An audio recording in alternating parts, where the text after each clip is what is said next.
Today's episode is sponsored by G2A, Gate to Adventure. Now, this offers digital entertainment, software to video games, gift cards from Amazon, Netflix. It offers instant delivery, and it's got products at discounted prices. And it started on the 22nd of March, and it goes all the way to the 14th of April. So get on there quick. You get a big discount. You get a discount on games, you get great offers, and you get special limited time on daily deals.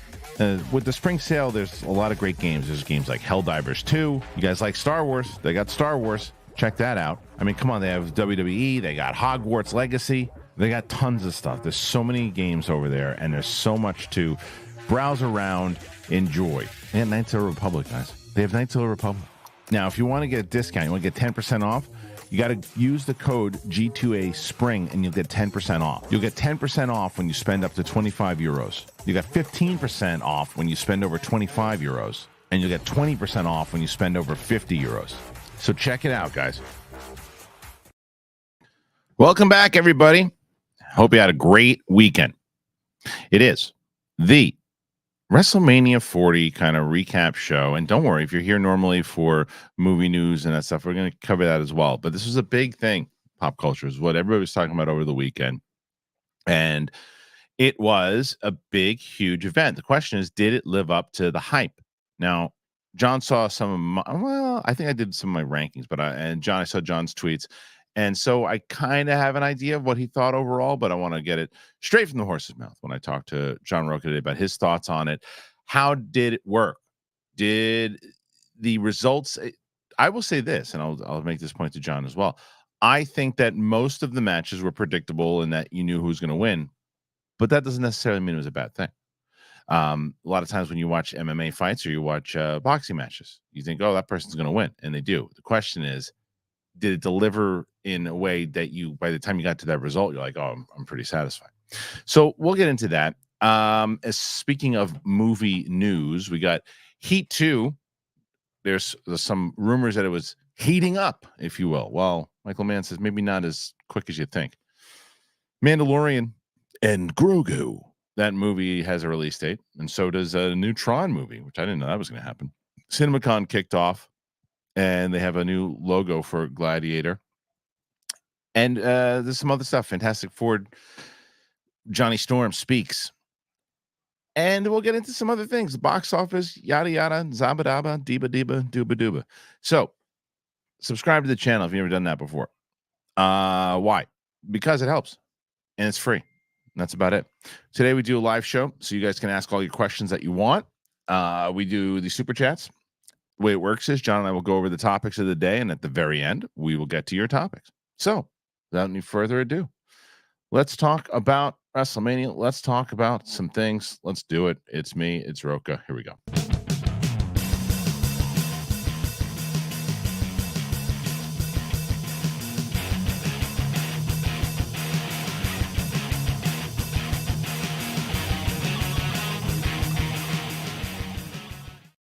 How's it going, everybody? Welcome back to The Big Thing, Apple Podcast, Spotify, anywhere podcasts are found. You can listen to us on audio as we get into this. It's the WrestleMania recap show. And joining me, as always, every Monday here, John Rocha. What's up, John? What's up, man? If you smell... Hey, what's up, man? I'm very excited to be joining you for this particular Monday show. Thanks, everybody, for accepting me not being here last week. But I am back full force for today, and I'm looking forward to it, brother. A lot to talk about, wrestling-wise and entertainment-wise. So my little one was really mad at me yesterday. Why? Well, because we watched all WrestleMania Night 1. Well, she's little, so she had to go. She's 6.5. So my wife was like, she can't watch this whole thing tonight. So my daughter's favorite thing to say is either on one condition or I'll make you a deal. That's what she says. Wow. And so she goes, I'll make you a deal. And so when my wife, who likes to, was with the kids and doing a lot of stuff during the week and trying to get us ready for this movie, and she's exhausted, so the weekends she sleeps in. So my daughter knows that, and so she's like, before Mama wakes up, I'm gonna watch the rest of Night 1. And I was like, okay, fine. So she watched a lot of it, though, by the way, during Night 1. So we finished up. Good. What did we finish? We finished up Sami and Gunther, which we'll talk about. Then we watched the main match together. The Rock and Roman versus Cody and Seth. Yeah. So we're all planned out to watch Night 2, and I'm sitting there with my wife. We're going over some stuff, and it's like 3:30, and my buddy writes me, and he goes, "Hey, I got an extra ticket to Bruce Springsteen tonight. Oh, You want to go?" And I was like, "Come on." I'm like, and I know, and he gets really good. So we had great seats, like That's great awesome. seats. That's awesome. So I went. My daughter was like, "What's going on?" So we didn't have She a goes, chance. "You're gonna take the boss over the final boss? Yeah. What is wrong with you?" Right? So I had to do. So there, you're gonna have to help me out with night 2 because I watched the heavyweight championship match. Yeah. Before I left, I watched some of the Philadelphia Street match. I watched the Logan Paul U.S. title match, and then I watched the main event for sure. I watched a majority of the Bailey thing. So I watched the majority of it. I think, what am I missing? Missing You something. pretty much watched the whole thing. Yeah, I watched a lot of it. So only 5 matches that night. There was okay, 6 the night before, so that's what it was. Yeah. So yeah, okay. Let's get into overall. What were your overall thoughts of the entire event, nights 1 and 2 collectively? I think night 2 absolutely blew night 1 out of the water. Night 2 had just the more interesting emotional matches, and the crowd was more into night 2 than they were night 1. And I think that's because of the level of quality of wrestling. And that opening match, when you had Rollins losing to McIntyre, and then McIntyre going after Punk, and then Punk turning the tables on McIntyre, Damian Priest coming out, that announced the night, that the night was going to be all hell is going to break loose. You'd have no idea what's going to happen, but it's going to entertain the hell out of you. So to me, night 2, all the way across the board, destroyed night 1. Night 1, the crowd was kind of not into it. The matches weren't that great. Even though Becky and Rhea was nice, and then the final match was nice, it just didn't have that electricity. Night 2 had that electricity. And Kristian, Sunday night is where it's at. That's what people are conditioned. They're relaxed. They're about to go to work the next day, so they want to blow it the fuck out. And so to me, I always think night 2 is always better than night 1. The crowd just is more into it because they want to blow it out one more time before they head back to work, man. It's funny you said that, because I thought night 1 was better last year than last year than night 2. If you go back and you look at it, I think you agree too when you look at it. If you go overall, but this year, not going to argue with the points, because I completely agree with you that the crowd was way more. The crowd was a dud on Saturday, and I think they were a dud because it was cold. It was like really cold. And I don't know if I buy that, man, because I mean, people go to these NFL stadiums when it's cold and they yell their fucking nuts off. I think that had something to do with it. Because matches. It were really good matches, and I think I had ranked. To me, it was Rhea and Becky started it off, and I thought it was a really good match. Good beginning. And as I said in the intro, there were no surprises of who won. Like everybody, it was pretty predictable. But that's not a bad thing. The question is it predictable? It's okay to be predictable if you're telling your story this way. Right. And if your story, if I'm entertained by your story, and that's what they did. They entertained me with their story. And I also was predicting it in the predictability of it all, because I also was hoping that would be like the best outcome. I'm so glad Logan Paul won. Yeah. You're bringing legitimacy to that US title again. Yep. And you're building him. And because those guys didn't need to go over. No, Orton and Owens are so tough too. The fact that he's willing to take the beating, on top helps him out a lot. Yeah, totally. So night 2, I can see what you're saying is where I could see the only and we're going to kind of jump back and forth on this. And I think with the main event itself, and obviously if anybody is watching this, if you haven't watched the last WrestleMania, you're gonna be spoiled, obviously.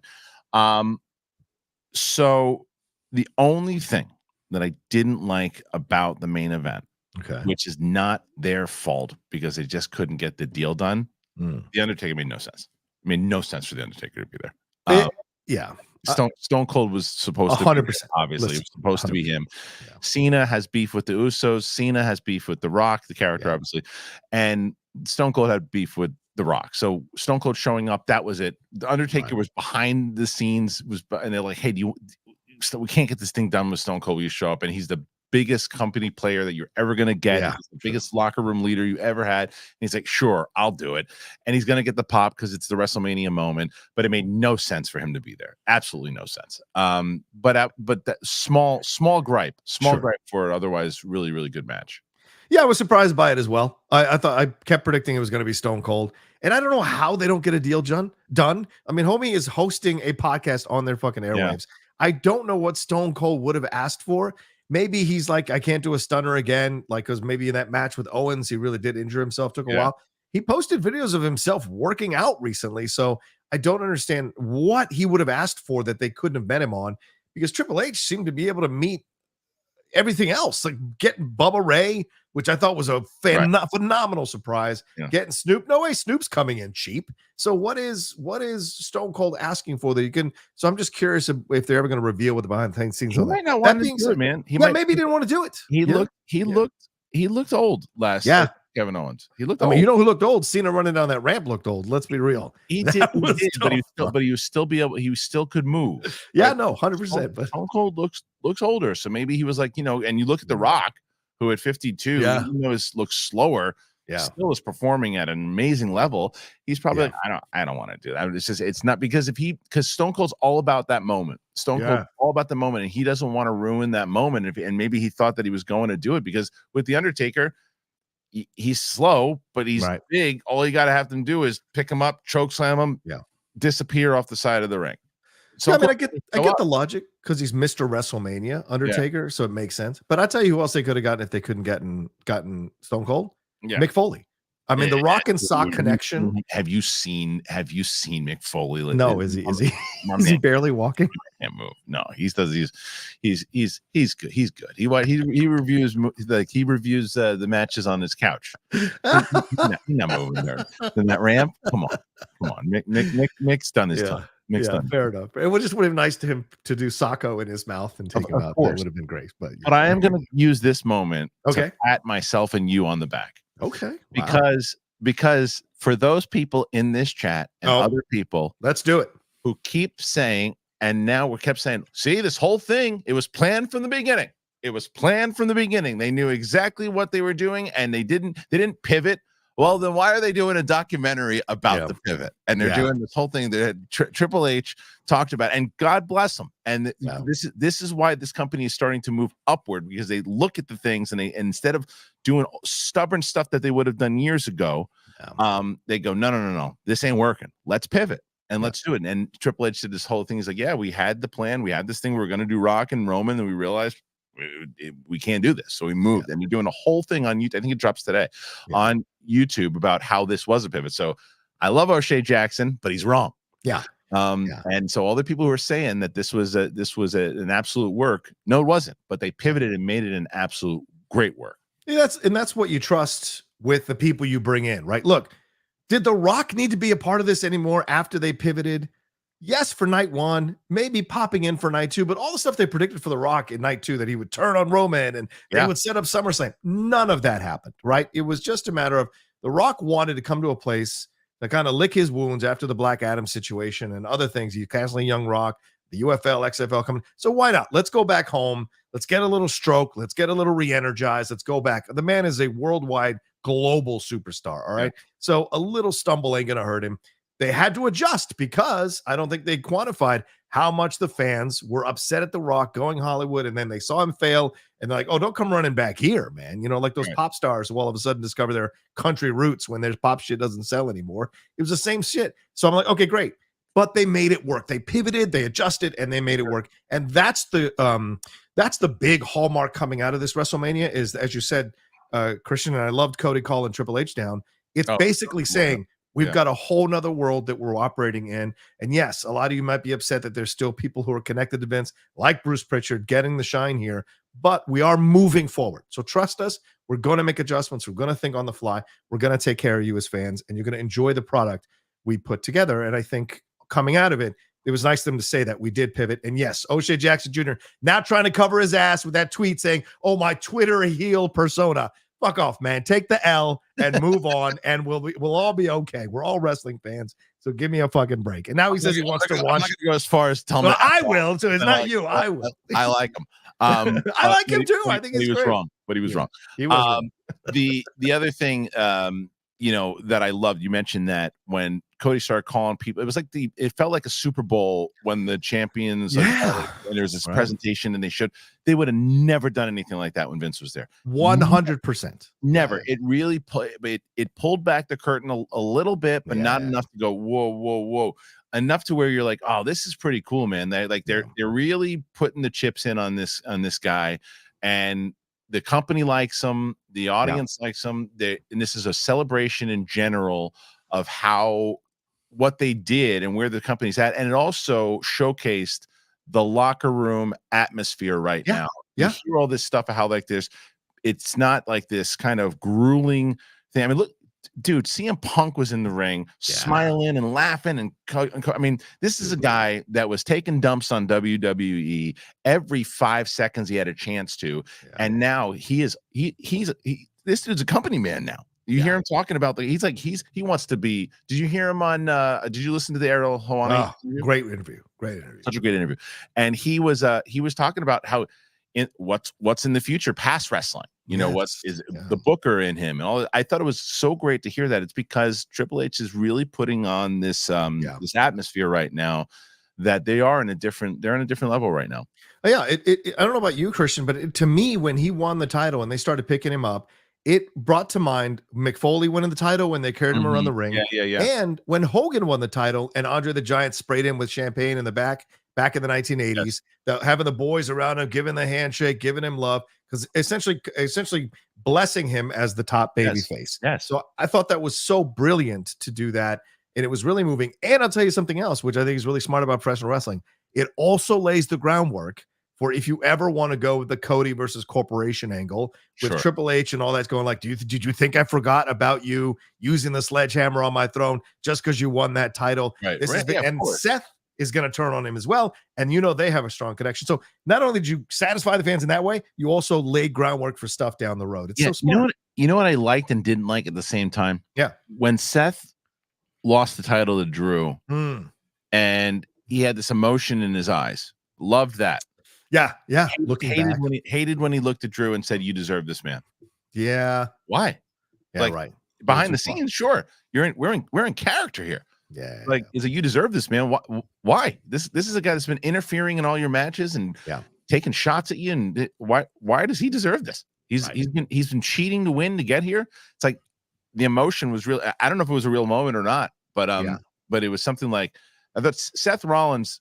Oh my God, was fantastic this weekend. He's all the way around. He's the fact that he took 2 L's on WrestleMania weekend, and still came out of it as like the hidden jewel of the whole weekend. Speaks volumes to the guy, and the love people have for that guy, and the love he has for the business. Man, it was incredible. It was and he's another one who's been building up his character and building up in a way, as opposed to like that stupid thing that he did with Vince McMahon in his office, like when he was trying to find the main event before that Cody reveal, whatever it was. It's stupid, dumb thing. I couldn't stand it. And he really has evolved, and people are getting behind him, and that the song obviously has put him over in ways that it's just the connection with the crowd. But the other thing that I thought worked well that from night one was that Sami and Gunther match. I'm a big Gunther fan. I think that in the same way that with Honky Tonk Man, by the way, saw someone, we don't have to address this whole way through, but this is my favorite thing when I see this. Someone's like, wrestling is fake. So is Stranger Things. So is Star Wars. So is any movie that you've seen. They're not really in space with lightsabers. Hey, Jedi aren't real. Jedi aren't real. Yeah. So that you just one pop in when you're talking about King Kong. King Kong's not real. King Kong is not real. It's not real. Really? There's no big oh, no, Godzilla's not here. There's no Batman. It's so silly. Anyway, so I just want to make that. I love that point. Absolutely. It's so dumb. It's so fucking stupid. Dumb. It's like, it's a show. Any show that you watch is not three body problem, not real. It's all scripted. Stuff happens ahead of time. They talk it out. It's all scripted. Anyway, but that's Sami and Gunther. I love Gunther. I really do. And so I was hoping that he was going to win. Gunther. Yes. Yeah. Because I wanted to see him carry that belt. I wanted to see, because when he fights Cody soon, SummerSlam, he ain't beating Cody. No. And I want to see him get a run. I would have liked to seen him get that run. I think because you go like, oh no, well, obviously Cody's going to win, but Cody beating Gunther while Gunther was still Intercontinental Champion and beating him, and you're going, well, it's not for the IC title. It was just for and that loss did come, and now it's weighing over him. But I get why they did it. They set it. They I mean, completely intentionally ripped off the Rocky 3 storyline. Oh, totally. 100%. And now you can have him and Chad Gable kind of, having their thing. It's friend versus friend, but like the silly thing that they did with the montage with the music, the Rocky 3 thing, and all that. And Chad Gable, I know people love him. Not a great actor. Yeah, not a great actor. Yeah, I don't disagree with you. He's funny, but not great. Sammy's, it's tough to outdo Sami. Yeah, Gable's funny when we but he's like, it's the wrestling acting. It's like you can see there's certain guys that just have it, and certain guys that don't, and there's certain guys who just deliver it in one way, and that's kind of what Gable is. But Sami is natural, and that's what he did so well in that is that even though I felt he was going to win, because the reason why I thought he was going to win is because they did he's got almost like this. They can't do this every year with him, but the last 2 years, that's almost what the Undertaker had with the streak. Yeah. He's been the guy to knock off the impossible. He beat the Usos last year. Yeah. And Gunther was like, the fact that they're going to just this is what they're building this story up, and they're the way that they're kind of people love Sami, even though they turned on him for like that split second. Yeah. Because they felt you didn't need it. He's just too damn likable.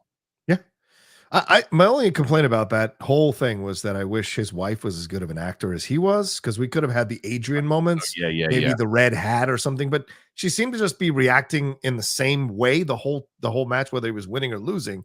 So I just would have liked to have seen a little bit more from her if they were going to, because I mean, that's why Booker T works so well with Sharmell. I mean, she's so good at it, and it was great to see them when they do it. So I was hoping for that. But other than that, I was surprised too. I thought for sure Gunther was going to win. Because I didn't think Sami was quite at that point yet. I thought Chad Gable was going to come down and interfere and accidentally cost Sami the shot of the title. Then they were going to go in a program. But I just I'm happy for Sami, but I don't know necessarily that I think it was the right decision. And we'll see down the road how the booking goes for both Gunther and Sami to see if it was the right decision or not. You got to push Gunther towards that main event level. 100%. Yeah, because look, didn't he already beat up Damian Priest? Yes. He did. Yeah. Right. Yeah. So like, and he still has this thing with Judgment Day. So you can push him in that direction, but you also can't take away the title that fast from Damian Priest, right? Like no. Right. I think you gotta keep the titles on these guys. And that's the other thing that they've done well. When I was tuning into WWE after I rediscovered it again through when I was watching the Schmodown, and I was watching, it seemed like the titles would change hands every other Thursday. Yeah. And it's like, okay, what is happening here? There's no validity to these championships. You don't really care about them, but Roman held it, made that title, and it looks like that's only going to be one title anymore. Not going to split up the Universal. No, looks like no. Yeah, and I disagree with Ryan Satin 100%. I think splitting up the damn tag team titles is ridiculous. I hate that they do that. I hate. Oh wow, okay. SmackDown champions, Raw champions. It's a company. It's not a show championship. It's a company championship. The Raw champions, the SmackDown champion. What happens if they decide tomorrow they're going to call it a different show? Or we're going to call it the Orange Wall Championship. It's stupid. Call it the Teams Championship, one championship. That's it. I love that it was an undisputed title. Hate the brand championships. Ridiculous. But nonetheless, you have them hold on long enough, and it gives validity to it. Now, I guess the argument could be, well, Drew McIntyre lost it that quick. Yeah, but that's because he was beaten down his hubris with Punk, got in the way, and then they finally cashed in that title, and there you go. I think that's what McIntyre did, and you have to look, you have to pull the curtain back a little bit.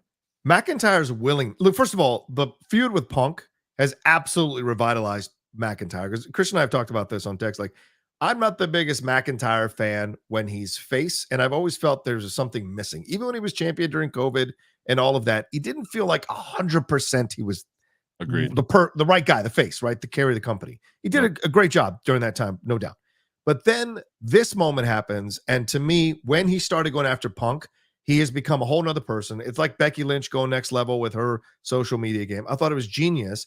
So that when he went at Punk, they did it so well that you really thought this was McIntyre like crossing a line with Punk when he was looking at him, when he was staring and saying all the things. I want you to remember this. Hey, take a picture of me. I want to put this on my wall.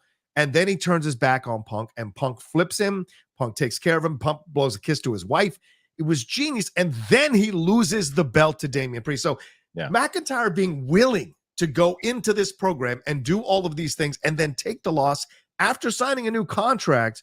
Shout out to him for doing this, because him and Punk are gonna tear down the fucking walls with their program. As long as Punk can stay healthy. Yeah, at some point. Yeah, but the social media game between them is going to be next level, man. Their promos are going to be great. The lead up is going to be great.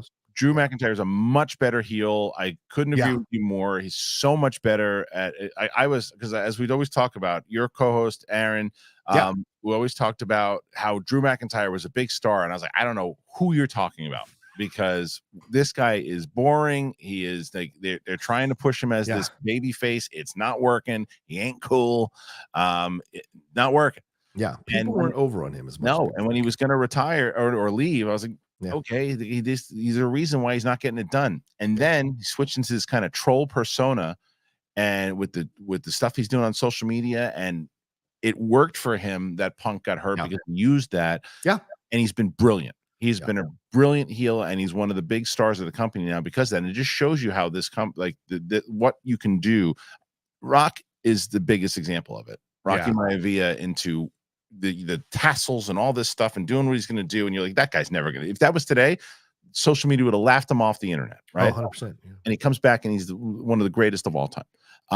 And that's the type of things that can happen, especially with the programs that they're going to have, like you mentioned, with him and CM Punk. Yeah. Going to be really good. It's going to be really good, and I'm curious to how they're going to play with that, because I thought that they would lead that to the heavyweight championship match, but now clearly they're not. So that'll lead to SummerSlam. Punk will be back by SummerSlam, I think, for sure.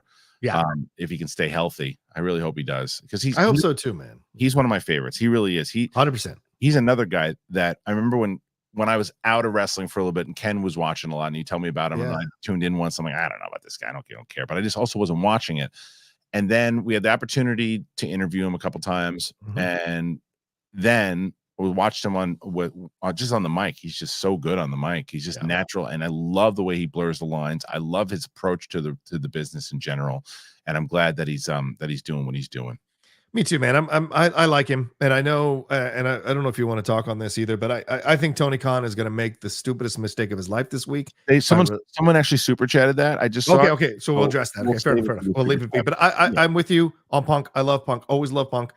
You know me, brother. I love the guys who blur the lines, as I used to do in my promos sometimes, which piss some people off in the Schmodown. But I think that's the best way to get fans involved, to get fans going, oh shit, is it real? Is it not real? Yeah, like with me and Bibbs, there was always that shit between us, and it worked, and people were excited to see the battles. It's true. And that's effective, man. You know, it's true. It is one of those things that it's the fight business. Yeah. You know? It's if I sell it.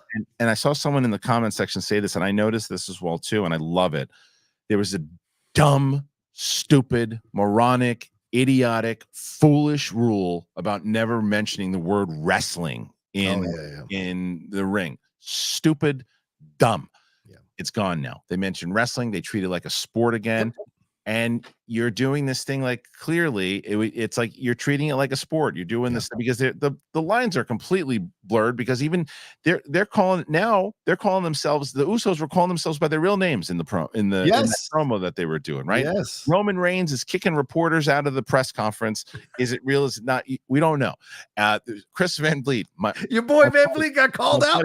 Got murdered by Paul Heyman. Murdered. Hilarious. Poor Chris. Yeah, he was laughing about it. He probably loved it. He loved it. But yeah, he murdered by both of them. And then the woman gets kicked out of the tournament. So there was a lot of great stuff going on, and they're playing with the lines, and they're doing these things in the same way that we said they're blurring the lines at the very end, where Cody's hugging cameraman. This is when I said that he's a politician. Yeah. And people would say, well, politician, that's a bad thing. I didn't say what kind of politician he was, right? Like there are a lot of crappy politicians. There's a lot of good politicians too. And the politicians that actually want to get things done and know how to, present themselves and say hello to people and talk to people and recognize everybody in the room. That's what he does. And he does it well. He's like, because like if I said he's like the governor, like when Scott Mance is a friend, when he walks into a screening room, he's like the governor of that room. Oh, he walks in and he knows everybody, and he's and you say he's the governor, and you're like, oh yeah, he's the governor he's the mayor of the room. But if you say he's a politician, they go, whoa, what the fuck do you think a mayor and a governor is? So that's what I thought he did well. But we got way more to talk about with the overall card itself and other things that we made a things that popped in. I want to talk about that the Jade Cargill of it all as well too. Yeah. Before we do, I want to get to you guys real quick and tell you each and every week. It's so weird. Like to every weekend, I get these DMs that people tell me that they are getting the sponsors, and I love that. But it's never during the week; it's always during the weekend. So let me tell you guys about both Roan and Vessi, which I love my Vessies. But here you go. All right, I love getting you guys good deals, and I got it. Roan. There's so much pain in trying to find what to wear. Whether it's uncomfortable, it's tight, it's never your size, there's difficulty putting pieces together when all the fabrics are different textures. I know it happens to me all the time. You want to look good without having to think about it. Well, that's where Roan comes in. They stepped up to the challenge, everybody. They got the commuter collection. It's comfortable, it's breathable, and it's versatile set of products known to man. They have products for every occasion, whether it's the most comfortable pants, dress shirts, quarter zips, polos, blazers. They look great as individual pieces, and they work seamlessly together. Roan's signature 4-way stretch fabric, it's breathable, it's flexible, and it works everywhere from your commute to work to the 19th hole. It's time for unparalleled confidence without all the hassle. Roan's commuter collection features wrinkle release technology, and it is 100% machine washable, looking good is that easy. I'm telling you, I love this. They sent me some of this stuff, guys, and first of all, they have the kind of just relaxing casual stuff, but I needed a good pair of pants to go with my suit, and my goodness, I got some for me. I got some for Riley. We're looking slick. It is so great. The commuter collection is easy to care for also, by the way, and it stays fresh and it's odor free.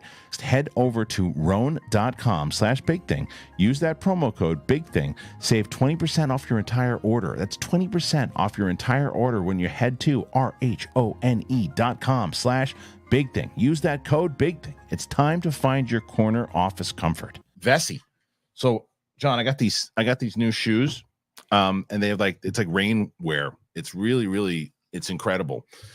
They sent it to me a while ago, but I'm so excited to tell them about them.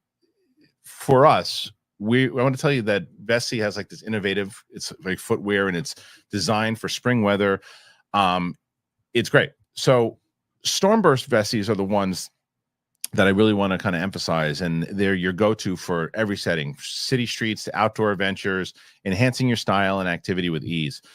So you can, whether it's snowy trails, wet streets, morning dew walk. So whether you're facing unexpected snow or slippery paths, it's so crucial in general to have these. I'm planning a move. I've talked about this, but it's been raining a lot in LA. And I've been wearing my Vesties everywhere. And you guys seen it. I've been wearing the one hoodie that I have that they sent me. I love it. It's one of my favorite things. I love these hoodies. I've worn it on in so many different videos. They have all weather, all occasion footwear from beach days to snowy commutes. They have so many different things. You should elevate your spring wardrobe when you travel with Vessi Stormburst shoes. You can discover more at vessi.com/bigthing. Get your pair today and get an automatic 15% off your first purchase at checkout. And be ready to step out into style. It is great stuff. I love Vessi. I really, really enjoy Vessi. I do love Vessi. I really do. And I'm hoping that you guys have tried them. I really hope you guys try this stuff out, because like I said, it helps the show out, but I really want you guys to get good stuff. I'm only sign up to stuff that I think that you guys are going to like. Link is in the description. So check that out. All right. Bring in John back here. So yeah, I posted over the weekend, and I actually haven't talked about it on the YouTube channel yet. I only did it on my Twitter and my Facebook page. I'm because we're moving, and I'm selling like 40 hardcover Star Wars books, like the High Republic series, the Thrawn series, like all that stuff. I have if people want to go check the actually it wasn't Twitter, it was Instagram and Facebook. Okay. So if people head on over to Facebook, if they're interested in that, they can go check it out. But then the other thing is, people were saying you got to start a wish list, and we're going to start a wish list. So we're going to do wish list for the actual the new studio in New York. I sent you kind of the layout of it. I think it's going to be pretty good. Brett and I are going to set it up in a couple months, and it's going to be pretty good. Where are you allowed to say where in New York you're at, or is that off my comment? All right, we'll have off my conversation. Right. Yeah, I'd rather not. Because Lady Outlaw wants to know where you're at, because she lived in New York for 3 years and she wants to know where you're at exactly and find out. I'll tell you off recommendations. Yeah, absolutely. I'll tell you off air. But and I'd like to. I mean, obviously, once you guys come in, or even I'm going to have people come in and do stuff inside of the studio itself. Matt Sarah's going to do a show with me weekly, so it's going to be good. Yeah, so it's going to be good. Okay, so let's keep continuing on with WrestleMania. Yeah. And I want to see, like, because I still feel, even though it was a really good match, I feel like Bayley was kind of overshadowed again. With, because I like Bayley, but she's just doesn't have the star power as like Becky and Rhea. I think we're going to see what she does with the title. This is, it was time for her to win it. She did great work getting Damage Control over. She took so many L's for so long through the last year and a half, just like Becky did before Becky made that jump after she turned heel against Charlotte. So now she gets the title. Now it's like, okay, now you got what you want. You worked for it. You got it again. Let's see what you do with it. What kind of epic run are you going to go on? Because this is what's going to decide, I think, where Bayley goes, because she's a lifer. People are always going to love her. I don't think Bayley's going to become an actress anytime soon. This is what she loves. She lives and breathes wrestling. Yes. So what are you going to do with this? Now's your opportunity. EO was kind of a boring champion. The run wasn't that great. So now you've got the belt back. All right. And I thought the match was okay, not great. She was fine, but it just didn't have electricity. Yeah, it didn't now have. What's next? That's what I'm. It was funny though too, because when they released the actual list matches, I thought the way that they released them was how the card was going to go. And when they opened with Becky and Rhea, I'm like, really? We're going to open with that? Because it was such a big match. And I was like, it makes sense. It makes sense to start the energy with a big match like that. And it puts the pressure on the rest of the card to live up and deliver what the previous match did. And it's the same reason why the heavyweight title match kind of was out there first. By the way, true or false, there was a Schmodown competitor in the beginning of night 2 that you could see if you were looking. I'm gonna say true. Who was it? Saul. Saul? What? Saul was there? Saul was holding one of the swords. He was the first guy on the far right. Get out of here. Saul. Like, you look at him and you can clearly tell Saul's not confused, but he's a little guy. And the guy he was talking to was huge. Saul's like, for people who know Collider Live, that was Saul. Saul is the first guy on the right holding up a sword. I'm like, that's Saul. I know he's training. Yeah, I know he's training to be a wrestler, and at the Monster Factory, I think he's at. And I don't know if there's a Scottish bone in his body. I don't know his heritage, but that was pretty damn Scottish. I mean, what do you think? He sounds. If you hear him on the phone, he sounds like he should be working in a pizzeria. But yes, 100%. But he's but no, he is. He looks pretty damn Irish or Scottish rather. When you look at, I was watching and I go, wait a minute, that's Saul.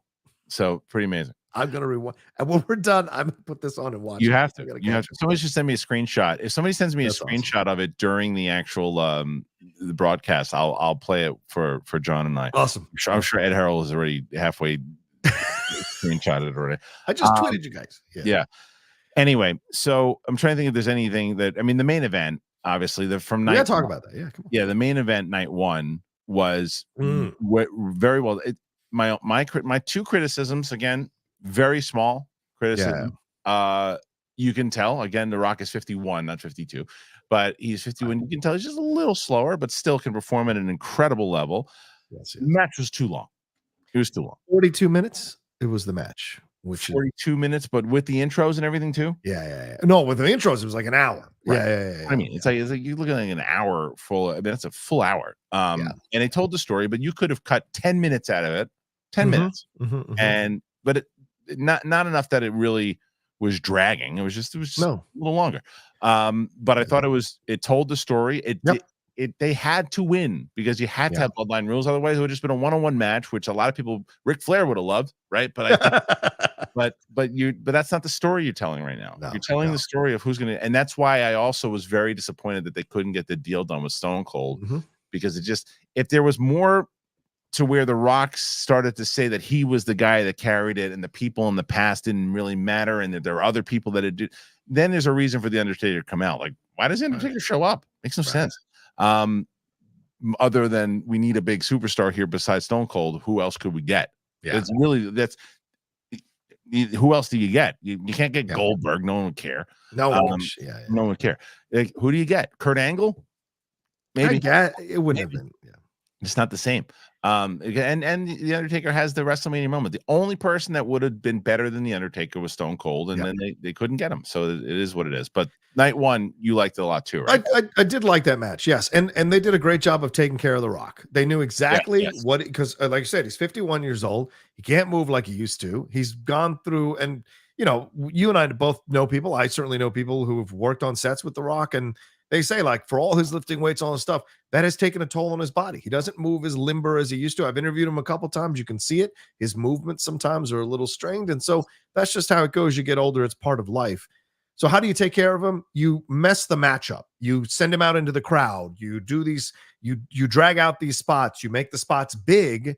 And then you give him his moment with the bionic elbow. You get, not the elbow, sorry, the elbow drop. You give him the people's elbow. Yeah. You gave him a chance with the rock bottom. You give him all these chances so that he can show what he can do. And you take care of him, give him the gaps, give him the breaks, let him catch his breath, all these things. Because he was initially a little gassed, and I think they slowed the match down. And you can tell he slowly got back into the match as things went along. Roman and Cody did their thing. So to me, overall, I thought it was a good match for what it was supposed to do. I didn't feel it was overlong because I enjoyed seeing it, but I understand where people could feel that way, like you feel that way. But at the end, they got the job done, and that's what mattered. And the shot of Cody in the ring, all like, fuck, now I have to do this again. I thought it was a great ending for it. Yeah, not enough to ruin it. Not enough to ruin it. No. And the only match I thought was a complete dud was the Usos match. It was a dud. What a phenomenally underwhelming match that, to me, for all their talk for a year. Last year, they talked about it and said, we really want to face each other. We spent our whole lives wanting to face each other in the ring. You get a WrestleMania match and you deliver that nonsense. I mean, this was... So they were just kicking each other. And there was nothing to it. And they were trying to just play off the emotion. The problem is, Jay's not bad. Jimmy's not a good actor. Jimmy's not a good, and he's not a good singles wrestler. He's not a good singles wrestler. Sorry. He's not. And so it just didn't... I just said it on the show with Chris the other day. He's a great henchman. He's a great henchman, but he's not like a single, like, it's just not, he just does this thing. Yeah. It doesn't really do anything. And it's like, no one interfered, which I think killed the match. And what's Solo doing? And even their moment in the main event, night 2, wasn't that great. Because again, they reverted back to the super kicks, and then he took him off the ramp. It was better, but their moment in that main event. Fair point. Better than their match. Yeah, that's for sure. Way better than their match. It wasn't that great. But it was like, it was a dud. It didn't hear. And plus the fact, as we mentioned earlier, the crowd was such a dud as well, it didn't help them at all. And the emotion wasn't there. The emotion wasn't, you needed emotion in the same way that Flair and Shawn Michaels had. And Owen, I know they're not related, obviously, but that kind of relationship, or like Owen Hart and Bret Hart had, or Hardys, and like, or Cody and Dustin, right? Like that's the type of stuff that you wanted to see in that match. And it's just like, eh. And then the other match that to me was just okay in night 1 was the 6-woman tag match. But the reason why I liked it is because it showcased Jade, right? Now she's not good on the mic, right? And I don't think Bianca's that great on the mic either. But I think I think that there's something, because I saw someone go, I don't get it with Jade. Like, Jade's like, why do people love her so much? She's not good on the mic. She's kind of wooden, and she is. But there's a thing about her. She's got like a superhero quality about her, clearly, is what she's trying to do. But that will only last for so long. You can beat the piss out of people for only so long, and it could be a year. It could be 2 years. Look at Goldberg. Goldberg had a massive run on it. So, but they've got to try to keep working with her, because you can be, I want to see her versus Rhea. I want to see that match down the road. Yeah. When I did a live watch along for both nights. If anyone's interested to watch 4 hours of me talking about both of these, and I'm still exhausted from it. But one of the things I said during that match was that it was a little bit of a letdown with the Jade Cargill situation. I'll tell you why. Look, yes, did they showcase her? Did she look fantastic? But walking around the ring and yelling at fans about, like, that's right, that's what I can do. That is fucking useless. Show us what you can actually do in the ring. Her frog splash into the corner, she almost caught both of her feet and tripped into the corner. So when she was jumping, and so she's still, for all this training, she still can't carry a match effectively and strongly. Well, that's what I put her in a 6-man. I'm worried about this. I'm a little worried because but I'm saying with you, I'm agree with you, and I'll finish my point. You're 100% right. The WWE fans are only going to give you so much rope, and then eventually, if you can't get it done, they're going to turn on you. And I think that's in the end what might happen to Jade in this whole situation. Unless she can pull it. Look, she can pull unless it she out. can pull it together. She can pull it together, and let's see. But yeah, that match was okay. It was fine. They did it was fine. But the Usos was a dud. The Rhea versus Becky was awesome. Probably the second best match of the night. And the only reason it was not the best of the night was Sami and Gunther, I think, was probably up there too. So I don't know. The only reason that they don't take the prize off the main event is because the main event had the best story. And I look for all of that together. As far as a wrestling match goes, I'd say the best wrestling match was Rhea versus Becky, the best wrestling match. And then you get, because what they did with Sami and the way they built that up, that Rocky story, I thought worked well. So all that stuff that they did was pretty good. And then night two, the Philadelphia street match, why wasn't that on Raw? What was that? It was a Raw SmackDown match. What saved it was having Snoop on commentary. Snoop was great on commentary. Just great. It was like watching an Arnold commentary of his films. It was perfect. It was just like the Bob Uecker moment. Basically. That's what it was. It was the Bob Uecker moment, and it was like it was fine. I like Karrion Kross. I just think that he is being wasted in this storyline. I think he has one more run, because they've repackaged him like 30 times since he got there.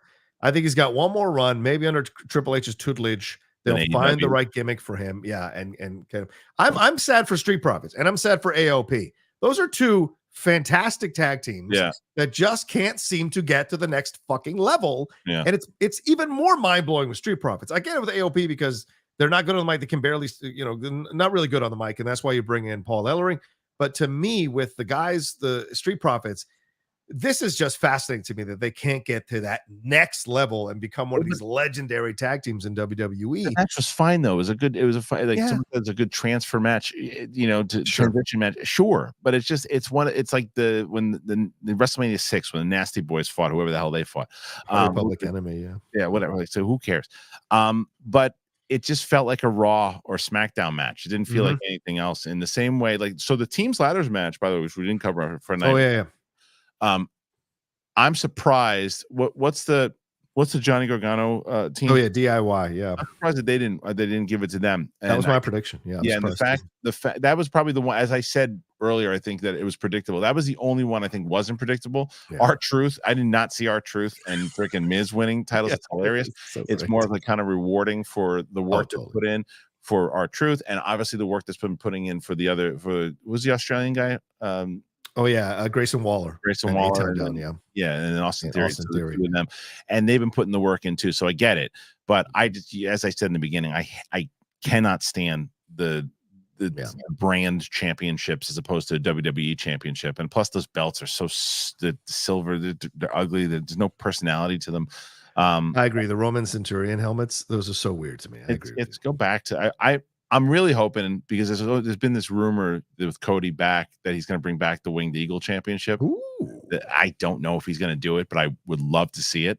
I would love to see it. I would love to see that belt come back, because I don't like the WWE Championship. I like the Intercontinental one's not bad. The new one, I don't mind that new Intercontinental belt. The U.S. title is fine. I love the U.S. title. Yeah. So I guess that's the other one that we can talk about. Is I love what they did. This, didn't they do the same bit though with the energy drink? With when KSI was in there, they did the same thing. This year it worked out for him, and he kind of got the pin fairly clean. Yes, he did. Kevin Owens, they put him over, and this is the thing with Logan, and Logan is delivering in all these matches, and he's winning. I think he's winning the respect of the guys in the back, because he's willing to take the beatings. Like Kevin Owens has beat him up a couple of times now, and he takes hard shots. He is not a coward. He takes all these things. Orton was delivering some brutal shots to him. He takes it all in stride and delivers at the end. And so I think he's got the respect of the WWE fan base. He's now a wrestler. Period. He's not a YouTube guy crossing over. He's a fucking wrestler. Period. He is. Do you know? I think I told this to Chris Van Vliet the other day. I don't know if I've said this to you. I know I said it to you via text. I sent this to you via text. His gimmick is Johnny from Karate Kid. Yeah, basically. Like he's Johnny from the first movie, not Cobra Kai Johnny. He is Johnny 1984 Cobra Kai. And he does it brilliantly. Only thing I don't like, and I've mentioned this to you before, and I don't know if he did it on the way down this time. He's like one of the biggest heels next to Dom Mysterio, which is the other match we didn't talk about. And I don't like when Logan Paul is shaking hands when he walks down the aisle. I don't. It's like maybe it's the old purist in me, but it's like you're the major heel and you're going to wind up insulting all these people in 2 seconds. Stop shaking their hands. It's the new generation, man. The crowd, especially with something like him, and he gets away with it uniquely because of that. So yeah, I hear what you're saying. Because even Rock could totally glad hand people on the way down as he heals, but he doesn't do that. It's a good point. And then the other one that that Mysterio match, it's like that to me again felt like another one you could have seen on Raw and SmackDown. Yeah, Dom is already over. I don't know why you do a match like this. And Andrade, I don't want Andrade to get lost now that he's back. I mean, get him some fucking attention. Andrade's an incredible wrestler. Yeah, he's pretty good. A crime. Yeah, he's pretty good. I hope they move away from the storyline for him because it's like, he's miles better than Santos. He's fucking miles better than Santos. I agree. So I think that's the majority. I mean, then the actual main event, and then Cody winning it needed to happen. You got to put the strap on his shoulder to give. You got to give it a chance to see who your next star is, and it's the first like real baby face in a very long time, like pure baby face that just knows how to. I mean, you see him on the press conferences. He's so damn good on with the crowd, with the audience in general. So, I think it was a smart move and the right move. Yeah. All right. So let's see if there's anything before. I mean, I don't know. I think that we can do. We'll do one story here. Okay. Culture wise, we'll do. Let's just do the box office real quick.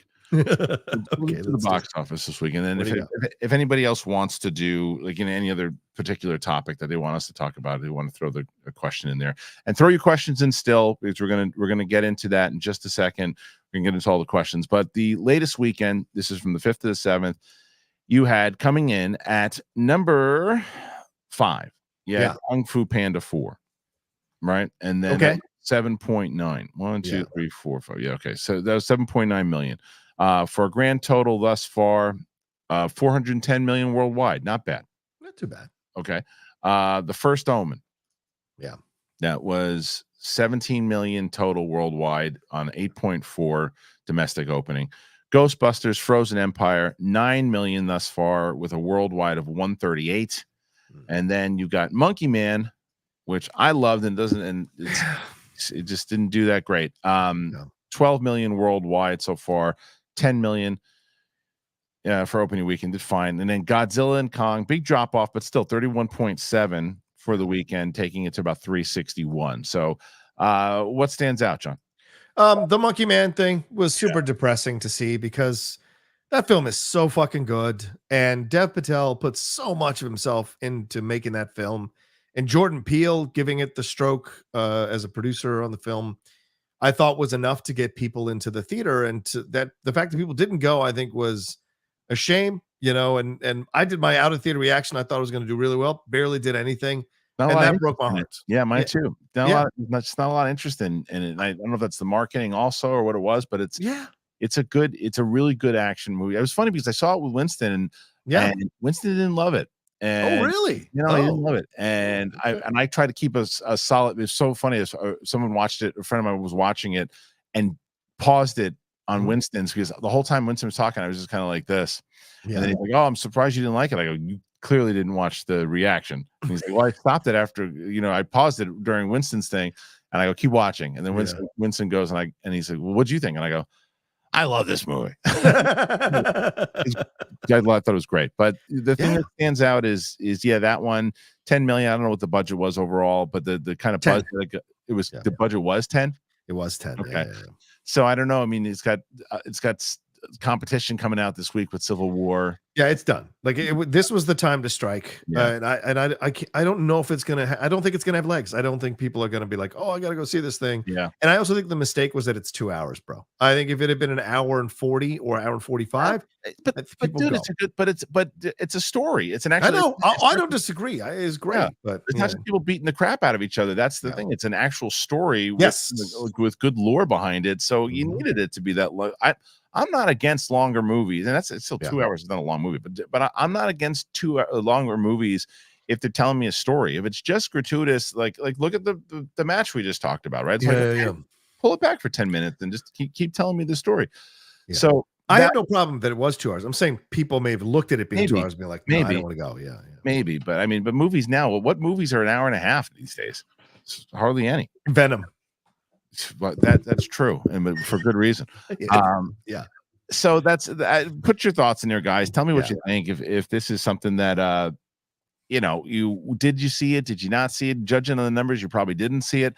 What are you looking forward to? I know we got Civil War coming up. Oh, and I guess CinemaCon, by the way, is another one that just started today. You and I were both supposed to be there. We just didn't work out for us both to go overall. But but the only thing that kind of came out, the one thing that did come out of CinemaCon that I saw was there's this Gladiator 2. This was just posted. Are you liking this Gladiator 2? I don't know yet. I got to see a trailer. Maybe I feel like a trailer is going to come out this weekend, right? No, I'm saying I don't like the name Gladiator 2. Give me something else.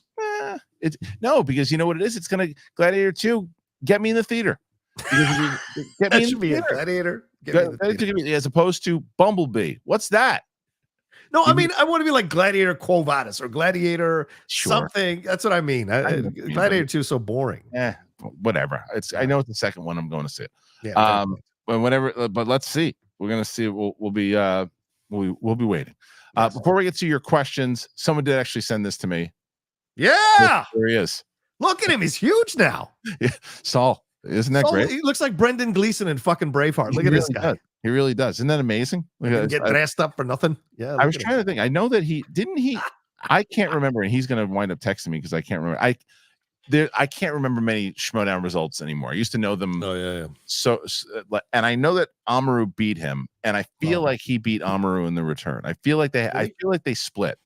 I feel like that's what happened, and people will tell me in the comments if that's correct or not. I'm sure I feel like there was a big upset, and I feel like it was Saul over Amaru in the rematch. I feel like that's what happened, but maybe I'm wrong. Okay. Anyway, all right. Before we move on, I did go to that concert last night, as I said, and before I went out, John, like I knew I was going to have a couple beers, even $50 beers, whatever. Was standing on the pizza line with Topher Grace. How about that? Hey, how is Topher? How's he doing? I didn't talk to him. I didn't bother. But what I will say is, I took a Z-Biotic before I went out, and that's why I'm able to do this show right now. What's Z-Biotics? You don't know? The other thing you want to check out is Z-Biotics. And Z-Biotics, thank God I went to a wedding last night, and Z-Biotics is the reason that I am able to be here with you today. They are the maker of the world's first genetically engineered probiotic. You got to take your first drink of the night for a better tomorrow. Fact. It's engineered by a team of microbiologists, and Z-Biotics is a probiotic drink that breaks down the byproduct of alcohol, which is responsible for rough mornings after drinking. So you have a Z-Biotic for the best results. You take your first drink of the night before you do anything else. You pace yourself, you hydrate, and you get a good night's sleep. And then you wake up feeling refreshed and ready to take on the day. I love it. It is game changer. I'm not young enough to be able to just do what I did when I was younger. Don't do it anymore. I take Z-Biotic. I'm feeling good today. And every time I have a Z-Biotic before drinks, I notice a difference the next day. Even a night out, I can confidently plan on it, and doing shows, I'm moving. So I gave Z-Biotics a try when they first came to the show. I drank it last night before this wedding, and I'm telling you, I'm top of my game right now. You wouldn't even be able to tell that I was drinking last night. So this year, I'm going to form a more sustainable and better me podcasting, doing all this stuff. This is not a all or nothing approach. So you got to go to zbiotics.com/bigthing and use that code bigthing. You check out for 15% off. And thank you to Z-Biotics for sponsoring this episode and for all the good times. I'm happy to have them. They're wonderful. They're wonderful. So, okay. So yeah, we had that Saul picture. It was amazing. And what's also amazing is even before we even went live, people were throwing in super chats, John, in there. And so the way it works is John and I, we've covered our topics today. And if there's something, I know that maybe, today was very obviously wrestling heavy and everything that we covered. So if there are certain topics that you wanted to hear us talk about and we didn't, please, by all means, throw it in there. And you can do it until the very end, until we sign off. That's when we're here. So don't feel like, they're starting to take questions now, I can't put them in. Sure, you can throw them in there. And we're going to start with Hank Pym. What was Hey-o. that? CMPunk and Drew are cooking. Also, still not sure why people think Jade's a star. She's atrocious on the mic and can't actually wrestle. Been signed for 8 months and still not a singles match. Yeah, I mean that's what John was saying, right? John was saying that there's something there that but it goes back to the smarts of them. Let's put her in a 6 tag to start and we protect her, and then we keep working. And by the time it's ready, 8 months in, she should be good to go. But you're right, she's got a shelf life. She's got a shelf life. So unless she can really pull it together, but even in the press conference, it's like it's trying to use your actual character, and it's not as easy to say, look what CM Punk does, right? Yeah. But look what CM Punk does. And like he uses, and Drew's doing it too now, and so Seth, they're using what they really do in real life and their personality, and they're putting it into their promos. And I feel like there's some wrestlers, like whether it's a Gable or a Bianca, they come up with these personas, and it's like that doesn't feel real. And you're delivering these lines like it's just like not good acting. And I don't buy you. And Jade's definitely gonna land in that unless she can kind of pull it together. Yeah, agreed. Yeah, it's not much more to add to that. I think you're 100% right. So yeah. Okay. Hank Pym, what was the last WWE show that you guys attended? John, what was yours? Didn't we go? We went for a Collider night. A bunch of us went. I think that was the last time I went. It was the last time that you went? Yeah. Wow.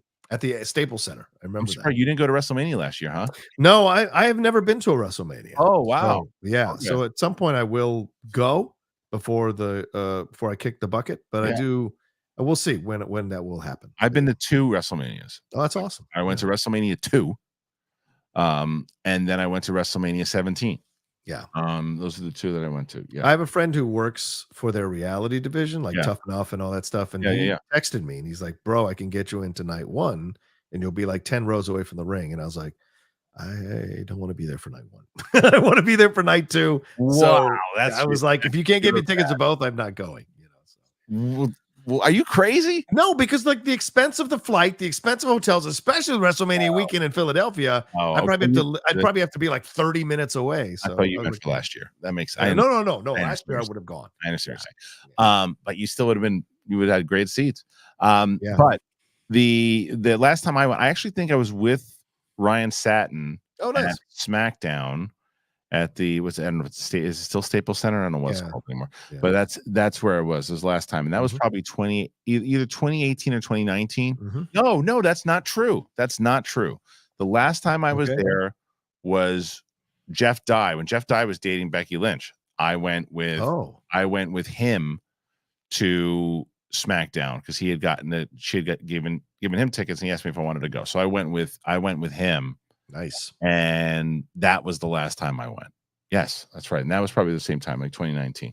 Poor Jeff. Jeff's doing all right. Let's see. So Carlton Rudder, if you had to remake one of these 80s classic comedies, which one would it be? The Breakfast Club, Ferris Bueller's Day Off, or The Princess Bride? Oh man. How about you? I think I'd have to go Ferris Bueller's Day Off just because that's such a revered one, and you can actually play with that and get some of the new actors and see what you can do with something like that. So there's a lot more fun to be had in Ferris Bueller's Day Off, which I think could be because there's a lot of great new young actors coming in. It'd be a lot of fun to do that with. You could. I wouldn't remake any one of them, but if you, I agree. Yeah, if you had to, I would put Ferris Bueller's and The Breakfast Club as the only 2 you can really try to attempt. Yeah, you can't. The Princess Bride. It's like.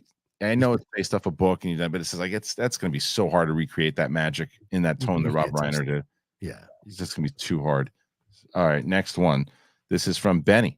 Benny, screw you. Since the film was done wrong, what do you think? What do you guys think of Uncharted getting remade as a series instead of a film? Since there's so much story to tell, that's what I want. It won't happen because the first one did well. Yeah, they're doing a sequel. I know. Yeah. I wish that they would have done this as a series. I wish, but do you think? Is there any chance it gets remade as a series? No, right? If it does, because we're seeing the Harry Potter series, and I never thought that would be remade at all, let alone as a series. So I think it's possible down the road, but you would have never gotten Tom Holland to do it if you were going to do a series. It's not where he's at as an actor. So maybe if the sequel falls apart and doesn't do well, then you got a possibility of doing a series, but it'll take a bit. Yeah. All right. Mild mannered comic nerd. Hey guys, let me ask you this: on Friday's awards, how does it go to celebrating Muhammad Ali? It's the Hall of Fame thing. To Rock getting a belt you can buy at a WWE store from Ali's wife. To me, it felt disrespectful. Am I alone here on Hayward Island? Thanks. How do you feel about this, John? I hated it. I look. You didn't like the belt? You want to? I know Kristian calls me a turncoat, and so here we go. Turncoat. I hated it. It was all about The Rock's ego getting that fucking People's Champion belt because he wanted to walk into WrestleMania with a championship belt. I hated it that it was Ali and all that. I just hated that he got the shine off Ali. Like, he doesn't need it. But this was all about The Rock. And in the end, look, yes, they adjusted. Yes, they pivoted. But the weekend was still all about The Rock. So he got what he wanted. And the numbers back it up. By the way, yeah, he was right. Millions. And the numbers were sky high. And you can't deny that The Rock was a massive reason for that. So did I like it? No. Did I like him talking shit to Cody while he was wearing the Ali belt? No. But, you know, they do what they want to do. And it's a whole nother stratosphere that I don't understand. I've never been around. So maybe I'm misreading the whole thing. I just didn't like it. Pivot. I think, it didn't bother me. It didn't bother me. And I like the idea that it's, you know, the fact that the People's Champion was Ali, and the fact that he gave that title over to The Rock and how much that meant to him, and the fact that he came with that belt, it added the visual of it. I think it played well. I understand it, but it didn't bother me. But and I didn't even, until the super chat, I didn't even think that could have been a thing. But I get it. I understand why, and I think your points are valid, John. But it didn't bother me. I just love Ali. So yeah, of course. Pete Parker, $2. Thanks, Pete. And he follows it up. Rocha, how are we going to get Kristian to watch Shogun? Also, have either one of you seen Manhunt on Apple? Follows the aftermath of Lincoln's assassination. So I started watching that. What's hilarious? Manhunt? You started watching Manhunt? I started watching it. We watched the first scene, and my wife bailed on it, so I don't know if we'll go back to it. But I was interested in it because of I'm a history buff. My wife not as much. But what we had just watched Unbreakable. Right beforehand, and the kid from Unbreakable is in the opening scene, one of the opening scenes of Manhunt. And I was like, oh, look at this is kid. And then I'm watching, and I was like, okay, well, you know why I tuned out? I'll tell you why I tuned out. I couldn't stand the actor that was playing Lincoln. I thought in the opening scene where they were having a conversation, when it was they were having a conversation with him, it was like a Saturday Night Live version of Lincoln. Okay. It was, and maybe it gets better as the series goes on, but the opening scene, I was like, and it's not fair to compare to Daniel Day-Lewis. Oh my God, no. Yeah. But it is, because it's a standard. He carried, like, as you say, your word, the gravitas of Lincoln, right? That powerful thing. This guy was kind of talking like this as Abraham Lincoln. I'm like, who is this? So that's what when my wife was like, you want to bail on it? I was like, yeah, I'm done. I think they kill him off. I mean, it's about after he gets killed, so maybe they didn't feel they needed to bring a big, strong actor to play Lincoln. So, but I get your point. You got to have a feeling that the person being killed is someone that you care about, and so you want to find the person who killed the people who killed. Did you watch the whole thing yet? I have not watched it. No, I have two friends who were in it because it was shot in Atlanta. So I definitely want to watch it. Yeah, it wasn't. It was the one of your friends. No, it was not Lincoln. No. And then the Shogun, I will watch it. I just don't know when. Yeah, maybe after the move. Maybe when it's been off the air for like 30 years. All right, let's see. So the other one is Benny. Thoughts on Scorsese making that Frank Sinatra biopic we've been hearing about for a while? Rumor was that Sinatra's family didn't want him doing it. Did you hear about? I haven't heard about this. I haven't heard about this. I don't want him to do it. But fine. Why not? I'm going to get in trouble for this because I'm going to be called an ageist, but I don't want to see a biopic about someone in his prime and youth from people who are in their 70s and 80s. I just don't. Like Heat 2 with Michael Mann. I have no interest in seeing Michael Mann's version. Wow. He is what, 81?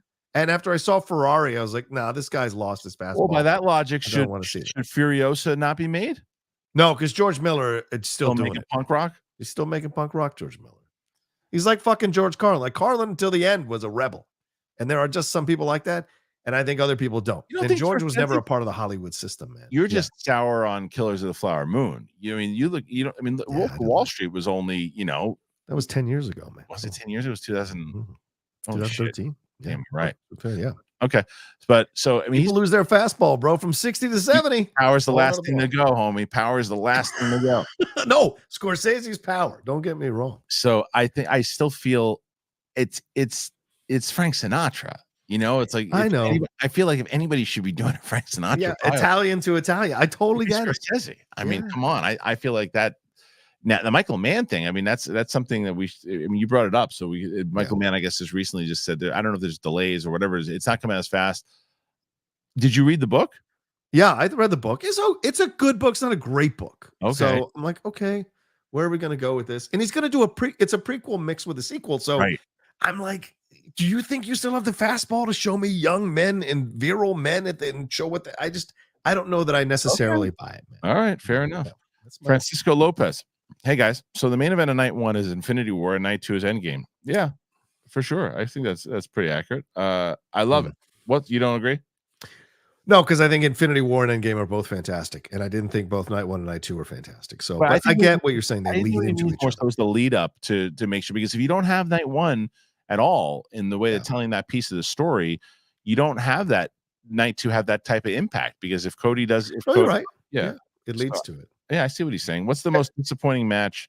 His is the Usos, yeah, because I have big experience. Yeah, the Usos was totally. easily. Usos. Yeah, it's unfortunate too.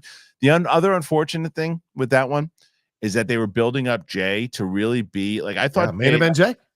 Jay to me would have made more sense to beat Gunther for the Intercontinental Championship when they fought at Raw that night, because you could put the strap on Jay and it's like that's how you push him into the next way. But then I understand why they had Jimmy get involved in it to set this thing up. Right. But after this match, and it's like, well, first of all, I don't want to ever see them fight ever again.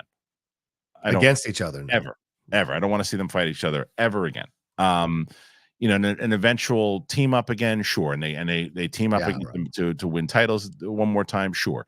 Right. But I don't want to see them do singles. I think that Solo and Jimmy should team up, because Jimmy is not a singles wrestler. Yeah, it just cannot do it. And you gotta give Jay that push. But yeah, it was a big letdown. Yeah. Okay, so Richard Logan, prayers to Roman's dad.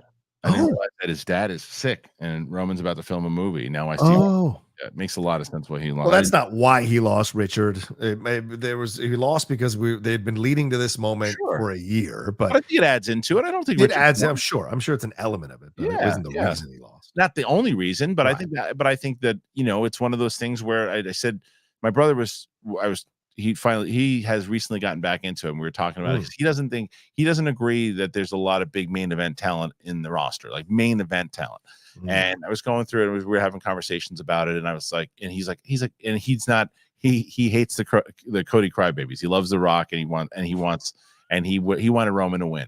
And I said, there's a lot of reasons why you can't. What a shock that you have got a heel in the Harloff family. What a fucking shock. Yeah. I said, there's a reason why you can't have Roman. There's a lot of reasons why you can't have him win. It's like, first of all, if Cody would have lost, it would have completely damaged his star. People would have snapped. They would have lost their minds, first of all. But the other reason, you would have taken the shine off of him. And you can't do that. But you don't take any shine off Roman for losing.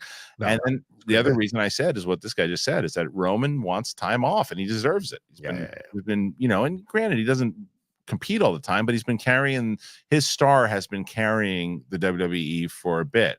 So it makes sense. And I didn't know his dad was sick either, but I didn't know that. And Triple H said at the post-game press conference, Triple H said, we've got a story with Roman that is going to absolutely blow your socks off. We're taking him to a whole other level. And that's going to be great to see when he comes back. Yeah. Me too. You think that they're going to end Roman's run with a face turn? Oh, 100%. He's 100% going face. 100%. Yeah. I think Cody will turn heel by the time it's all over. Oh, you can't. I want him to be Sting. I want him to be like Sting and like Ricky the Dragon. Heel. Yeah. I mean, he's been heel before, hasn't he? And in AEW, never. When he tried to do in WWE, it really wasn't that great because he was imitating his brother's gimmick with that Shatterstar, whatever it was. Right. Mike Joyce. just saw The Omen for the first time because I Ooh. liked the first Omen so much. Is the rest of the series worth watching? All right. No. So did you see the first Omen? I did. No, I haven't seen the first I Omen, saw it. but I saw The Omen. But yeah, go ahead. I'm the not the person to talk to about these movies. I'm just not. I tell people that when I see it, like, well, I review it then because it's what I do. Yeah. And I went and I was curious to see it. And sometimes horror movies and thrillers will surprise me. But Sure. like I just a bunch of people just throwing up, screaming, heads spinning around and shit. Who are these people? Who are these people? And why don't you just get a Kleenex, wipe your mouth? We all knew it was the devil. What's the surprise? It's not a surprise. It's a prequel. We know it. We know it. What's the kid's name? Of course, it's Damien. You know it. It's not a surprise. Come on. So I don't know. Wrong person to ask here, Mike.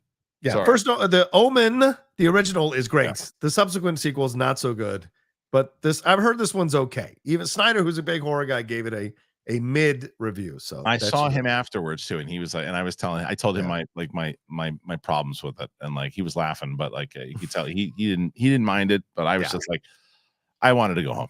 Yeah. Unheard Incorporated, best WrestleMania in years. Great matches. The main event was predictable, but in the best way. Big smile on my face the whole time. Totally agree. Yeah. Sure. I cared. Like I cared, and what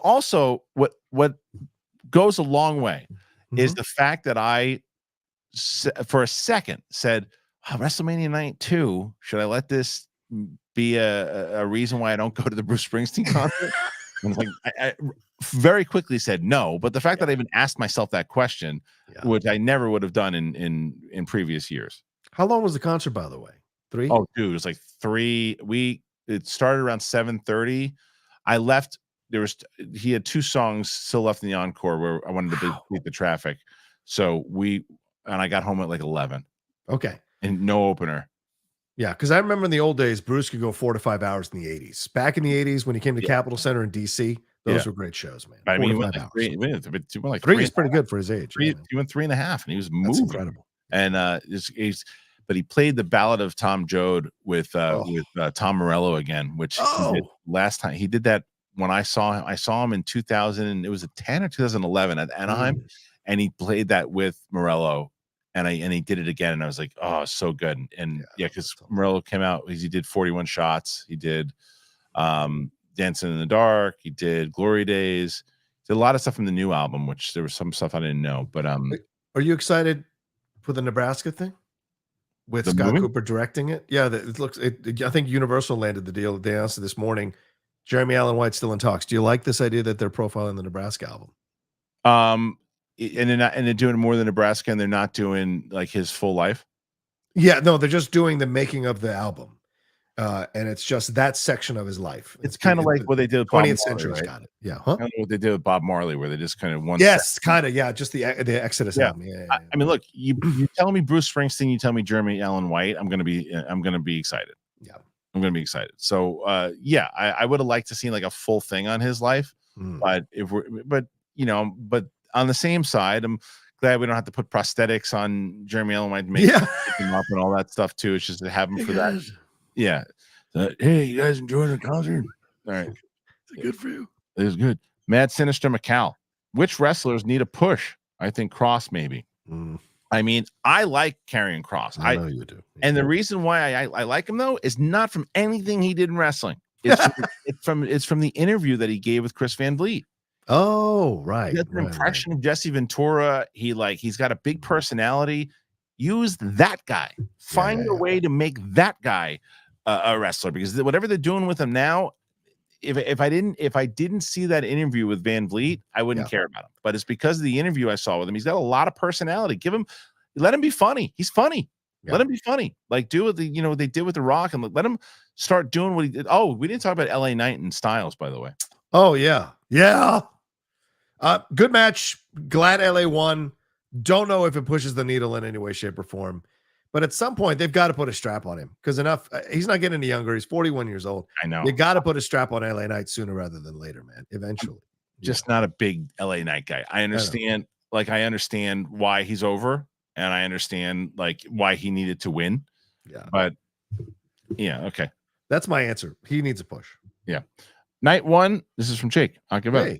Night one also went up against the final four. I was bouncing back and forth between them. I only watched Rhea, Sami, and the main event in full. Yeah, I mean, well, the good news is that's why you can go back and watch the replay, with the match. So I really recommend watching a lot of those matches for sure.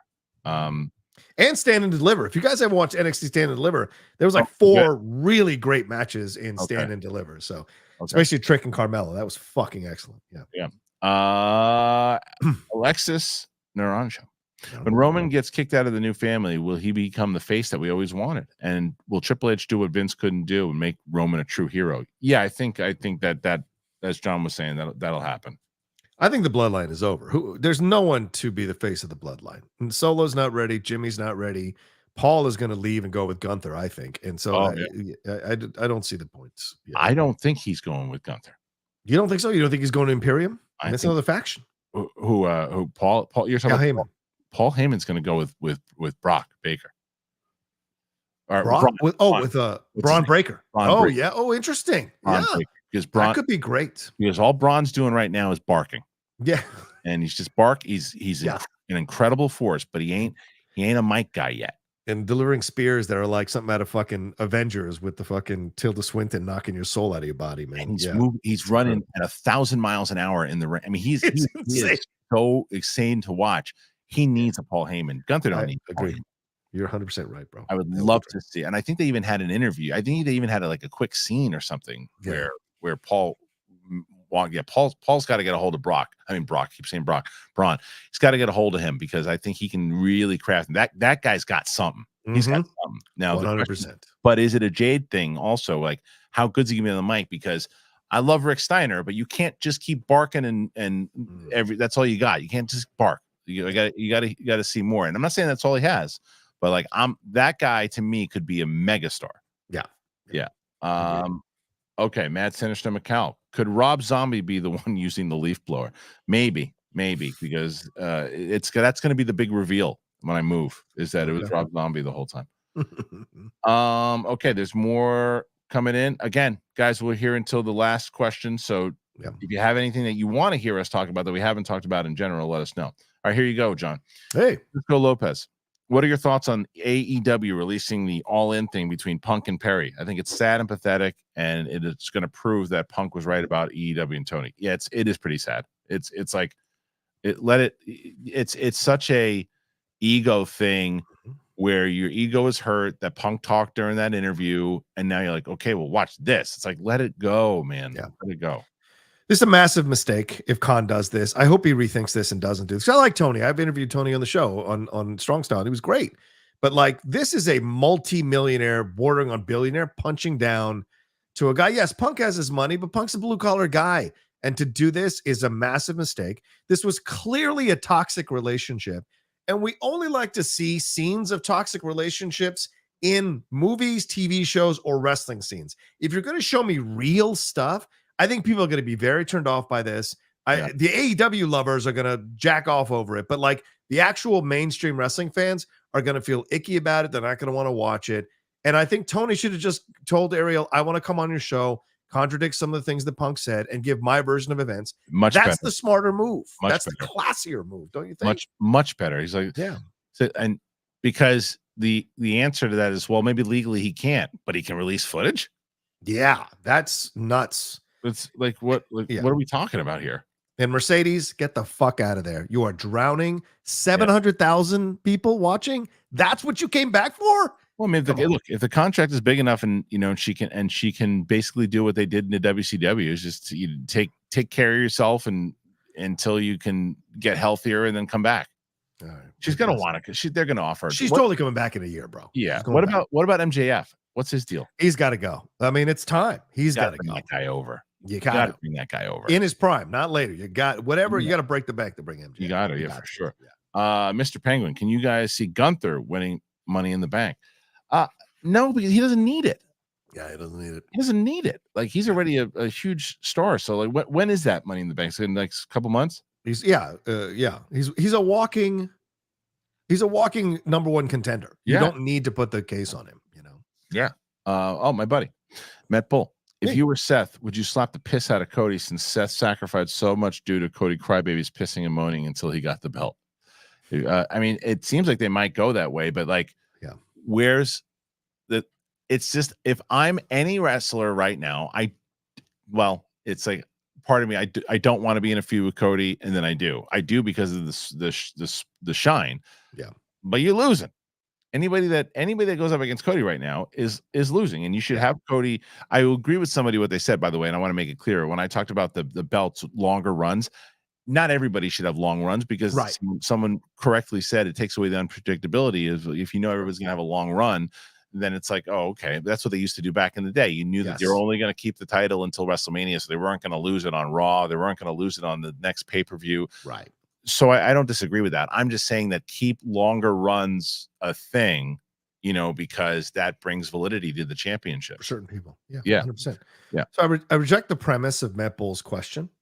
First of all, because there are no Cody crybabies. The biggest crybaby was The Rock coming in and being mad that people didn't love him. And so he crybabied his way into a heel turn and got what he wanted. So he can take that Cody crybabies thing and stick it straight up his candy ass. So let me throw that out because the Cody crybaby, I'll tell you that.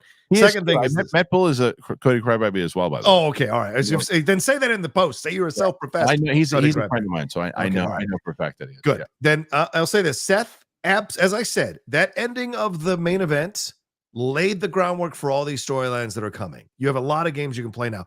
Yeah. Seth shaking Cody's hand out, like when he's sticking his, he essentially saying to him, "You owe me. You owe me. I did this for you.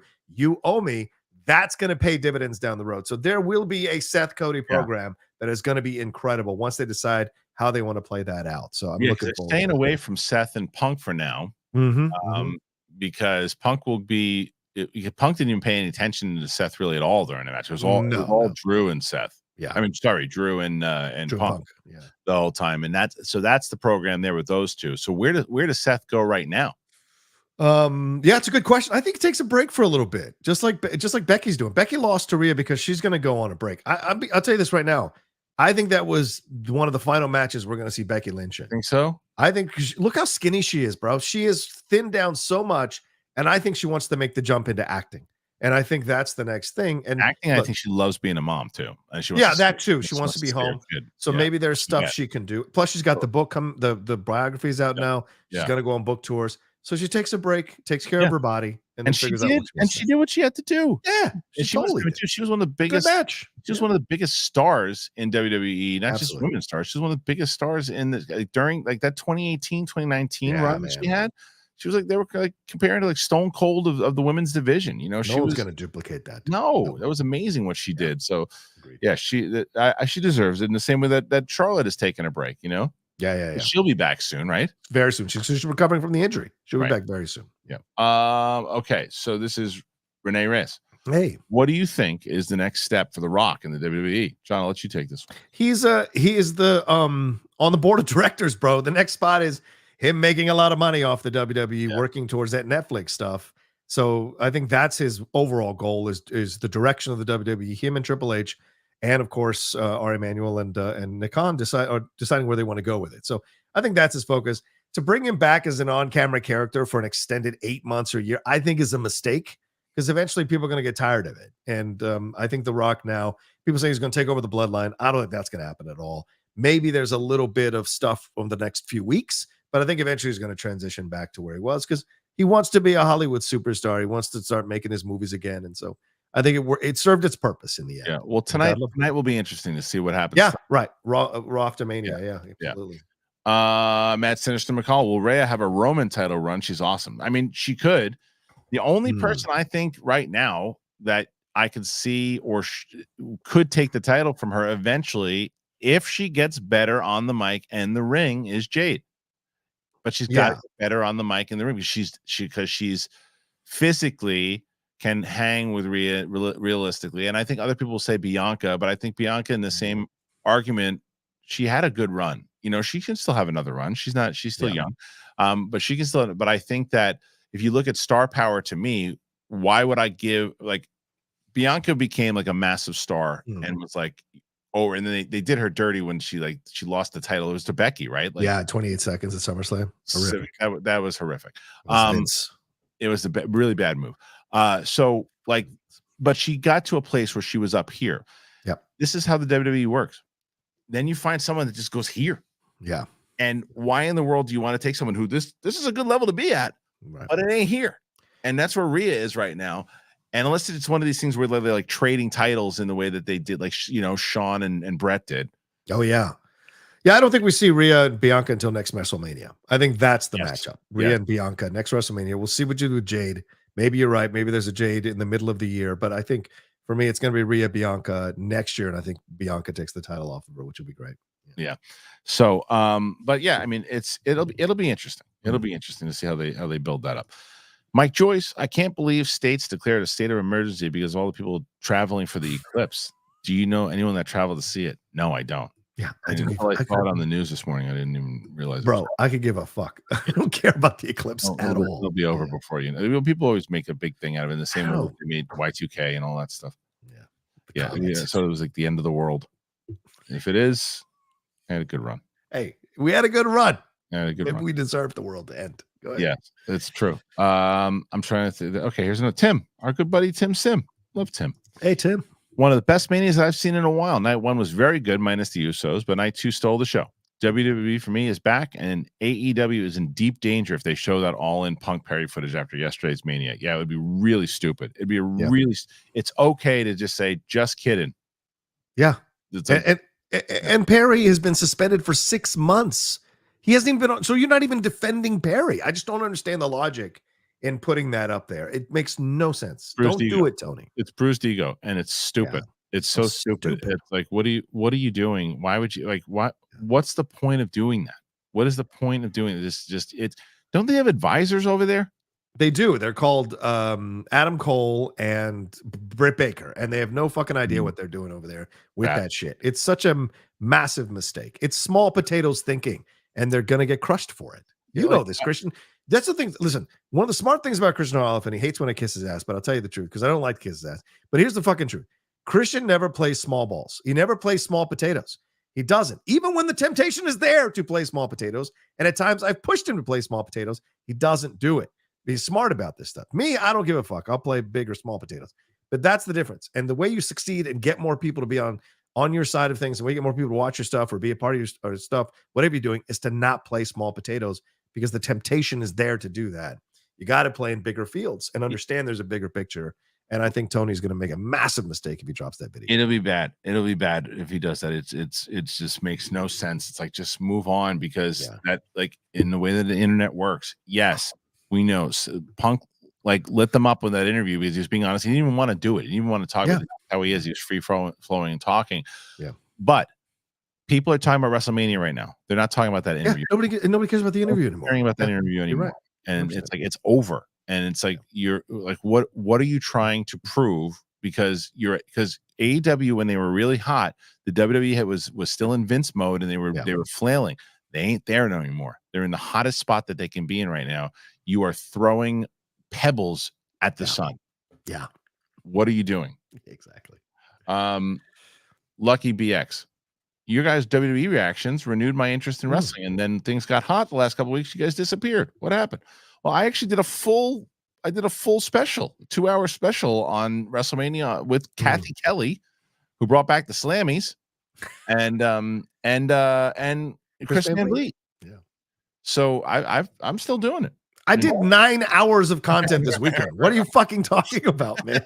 I think you need to maybe make every week. And like I said beforehand, is that my thing is that previous special that I did find like 15,000, but like, if you guys want me to do wrestling shows, like, you got to show me that you want to click on it and you want to watch it, because I don't want to waste your time and put out stuff that you're not going to watch. And I don't want to waste my time or anybody else's time for making stuff that people aren't going to watch. So, it's one of those things that maybe eventually I do a wrestling program, but I don't know. It just depends, because I'm into it right now. So, okay. So let's get to, there's a few more, and this is Tim Sim again. As for Monkey Man, they had no shot at making box office against WrestleMania. True. And college basketball final four that weekend. Sadly, it is the same audience. He's not wrong with WrestleMania. It's a lot of the same audience. And Final Four will be an instant cult classic. I think Tim's like right in the money on that one. Yeah, maybe. I think you're 100% right, Tim. I think that there's a lot of different things. Plus the fact that it wasn't marketed very well, and it's like, and people didn't really know what it is. It's got it. If you don't know what it is, it's got a strange title. It works perfect if you know what it is, but if you don't, yeah. Benzo, WrestleMania has done so well. Yeah, it does. It really did. It had a good. It had. They're in the sweet spot right now. They're in the sweet spot. Yeah. No, I didn't think Severance sucked. Someone said that I think Severance sucked. Well, when I first started, and I know what do I think sucked? Why did it even come out? I don't think Shogun sucked. I didn't even watch it yet. Yeah. Severance, I started watching it, and I go, "There's someone walking down the hallway. I'm not doing this." And then I said, "Shut up, stupid. Watch it." And I watched it. And I loved it. It was one of my favorite shows. Yeah. Okay. Happy Monday, everyone. This is Justin Square. Justin is Square. Excuse me. Happy Monday. I hope Chris Van Vliet is okay after what happened this Saturday after that show press conference. Paul ruined him. Paul. That was hilarious. So people don't know. Chris asked the first question. Do you see him sitting next to Brad Gilmore at the? Yeah, Brad. So on Saturday though, he was by himself, and he said, "Chris Van Vliet here," and they said, "Okay, questions for Roman Reigns," and he's like, "Paul, just wanted to say, you said that this is whatever his quote was, and third inning. Yeah, he said, "What inning are we now?" And Paul goes, "I'm sorry, did you not hear the man say questions for Roman Reigns?" And then Van Vliet's just like silent, and then Paul's like, "Oh.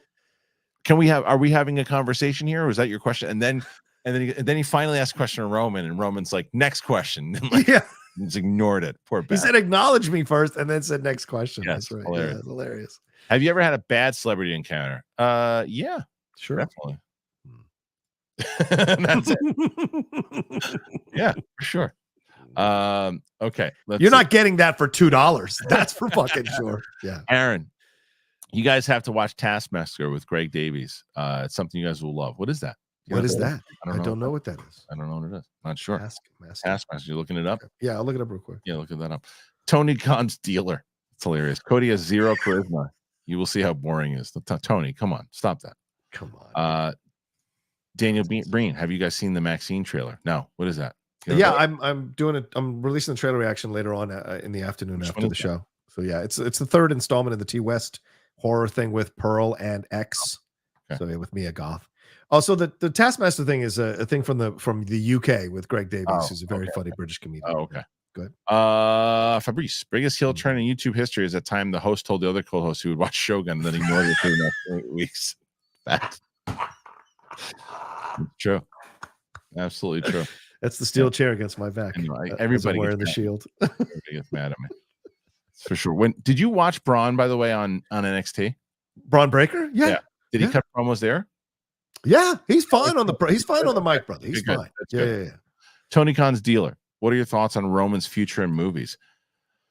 I don't know yet, because I mean he's gotten better in how he's done things. I mean, you know what I saw recently, and you haven't really taken a break on wrestling in the way that I have. When Cena murdered Roman's life on the microphone. Oh my god! I mean, murdered years ago. Yeah. Murdered. Just like Roman messed up or couldn't remember some of the lines, and Cena's like, "Okay, come on, we're waiting." See, the way it works is you're gonna get a promo, you got to do this, and I was like, "Wow, yeah!" Took his dick out and slapped him in the face with it, and I was like, "Yeah." Go ahead.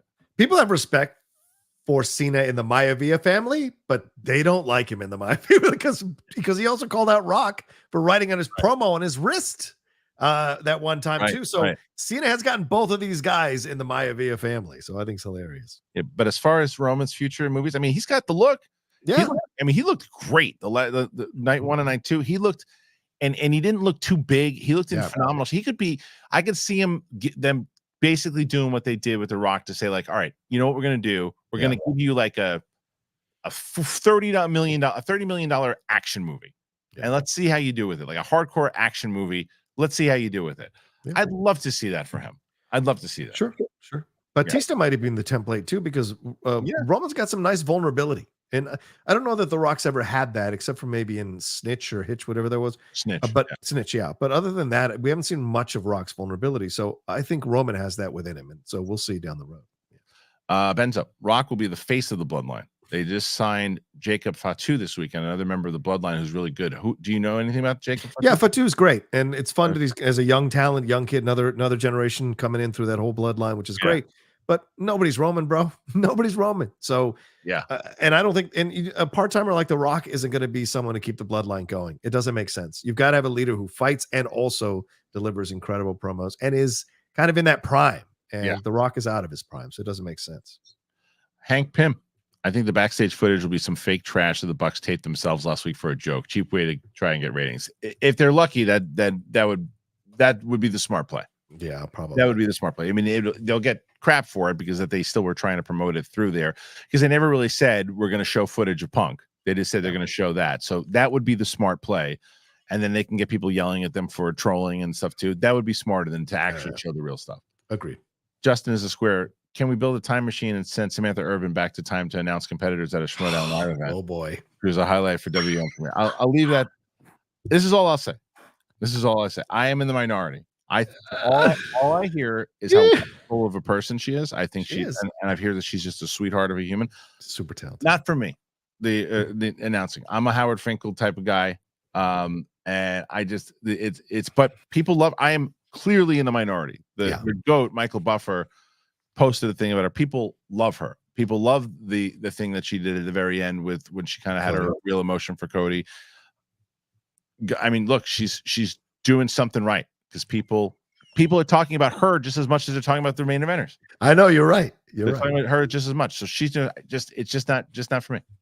I love Samantha. I'm on record on Twitter. She is the best announcer since Finkel for the WWE. And no offense to Kristian, I would have absolutely loved her to announce at least one of my 4 title wins. So if someone would have told me when we're doing Schmoedown, this goes back to your previous point. If someone says, hey, I know that you're not like, you don't love the way she kind of calls matches, but we could have her call spectacular. Kind of an idiot would I be if I said no? Right, exactly. Yeah, no. 100%. You know what I mean? Like because you can't judge it off of what you like. You think you also got to look like people like you. Our fans interested, right? My brother loves her, loves the way she calls match. 99% or 95% of people who watch Samantha Irvin, and like I said, everyone that I know who knows her, not a bad word spoken about this woman. How wonderful she is and how much she loves the business. Yep. It's just personal preference. Renee Reyes, Rocha, what's your beef with The Rock? You've been gassing him all show. Oh, that's like 5 months. This guy was like his number one guy. I love The Rock. Through the barbershop. Yeah, listen, I love The Rock. I am at The Rocha Says because of The Rock Says. I just went to 3 different Targets in the last 2 weeks to buy all of his skin products because I want to try them out. So on one side of me, I love The Rock, but I'm also a lover of the business. No one is bigger than the business. And I thought The Rock's ego in coming back, thinking the fans were going to kiss his ass when he was coming back as a face. I thought it was hubris and ego in the real way, not what O'Shea Jackson Jr. says, not in a planned heel way. He came back in a way thinking people were going to love him. And when they didn't, he got pissed. And so I didn't like that. But the adjustment and all of that has been great. But I think The Rock's ego has gotten exposed here over the last few years. And I think he is a good guy. He's certainly a very genuine guy. But there is a desire to get ahead here that sometimes comes through. But and it can rub people the wrong way. So. But didn't that work? That like his eventually it did. Yes. Look at the. I know it's like taboo to talk about him, but like look at like Vince's ego was an ego that you're like, stop, dude, stop. Like I remember being there. This is back in his height, in the height of his. Like we'd be like these stories would pitch, and I remember this one particular angle that we're like, wow, I can't believe Vince actually is going to let us do this. This is going to be amazing. And then. I think it was like an hour or 2 hours before showtime. He changed his mind. He wants to do something else. And whatever it was, I remember at the time going, well, that's kind of lame. And it was lame. And let's not, and we also know there were a lot of brilliant decisions made. Of course. But what I mean though, is that there was never like the pivot and the understanding, because if this was a Vince era type thing, Vince is not going to move from what Vince wanted to do. Right. He just shoved it through. Vince was going to do Roman versus Rock, then that's what was going to happen. Doesn't matter if the crowd was screaming, "We want Cody, we want Cody." Didn't matter. Yeah. It didn't matter. They would have never pivoted the way that they did.